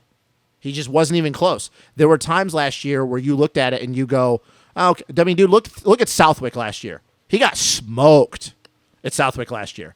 That he did, yes. And once again, I will agree with you. I think Jet Lawrence wins the title. I will say that right now. I'm not disagreeing with anybody. Jet Lawrence wins the title. I'm but starting to rub off on you. No, I'm looking at it and going, because J-Mart is not there, there's not a guy out there that I believe that is willing to go into the red to win the outdoor title, whereas Jet's not going into the red, but Jet is just so fucking good. His talent is so good. It supersedes some of the shit that other people do. Yeah.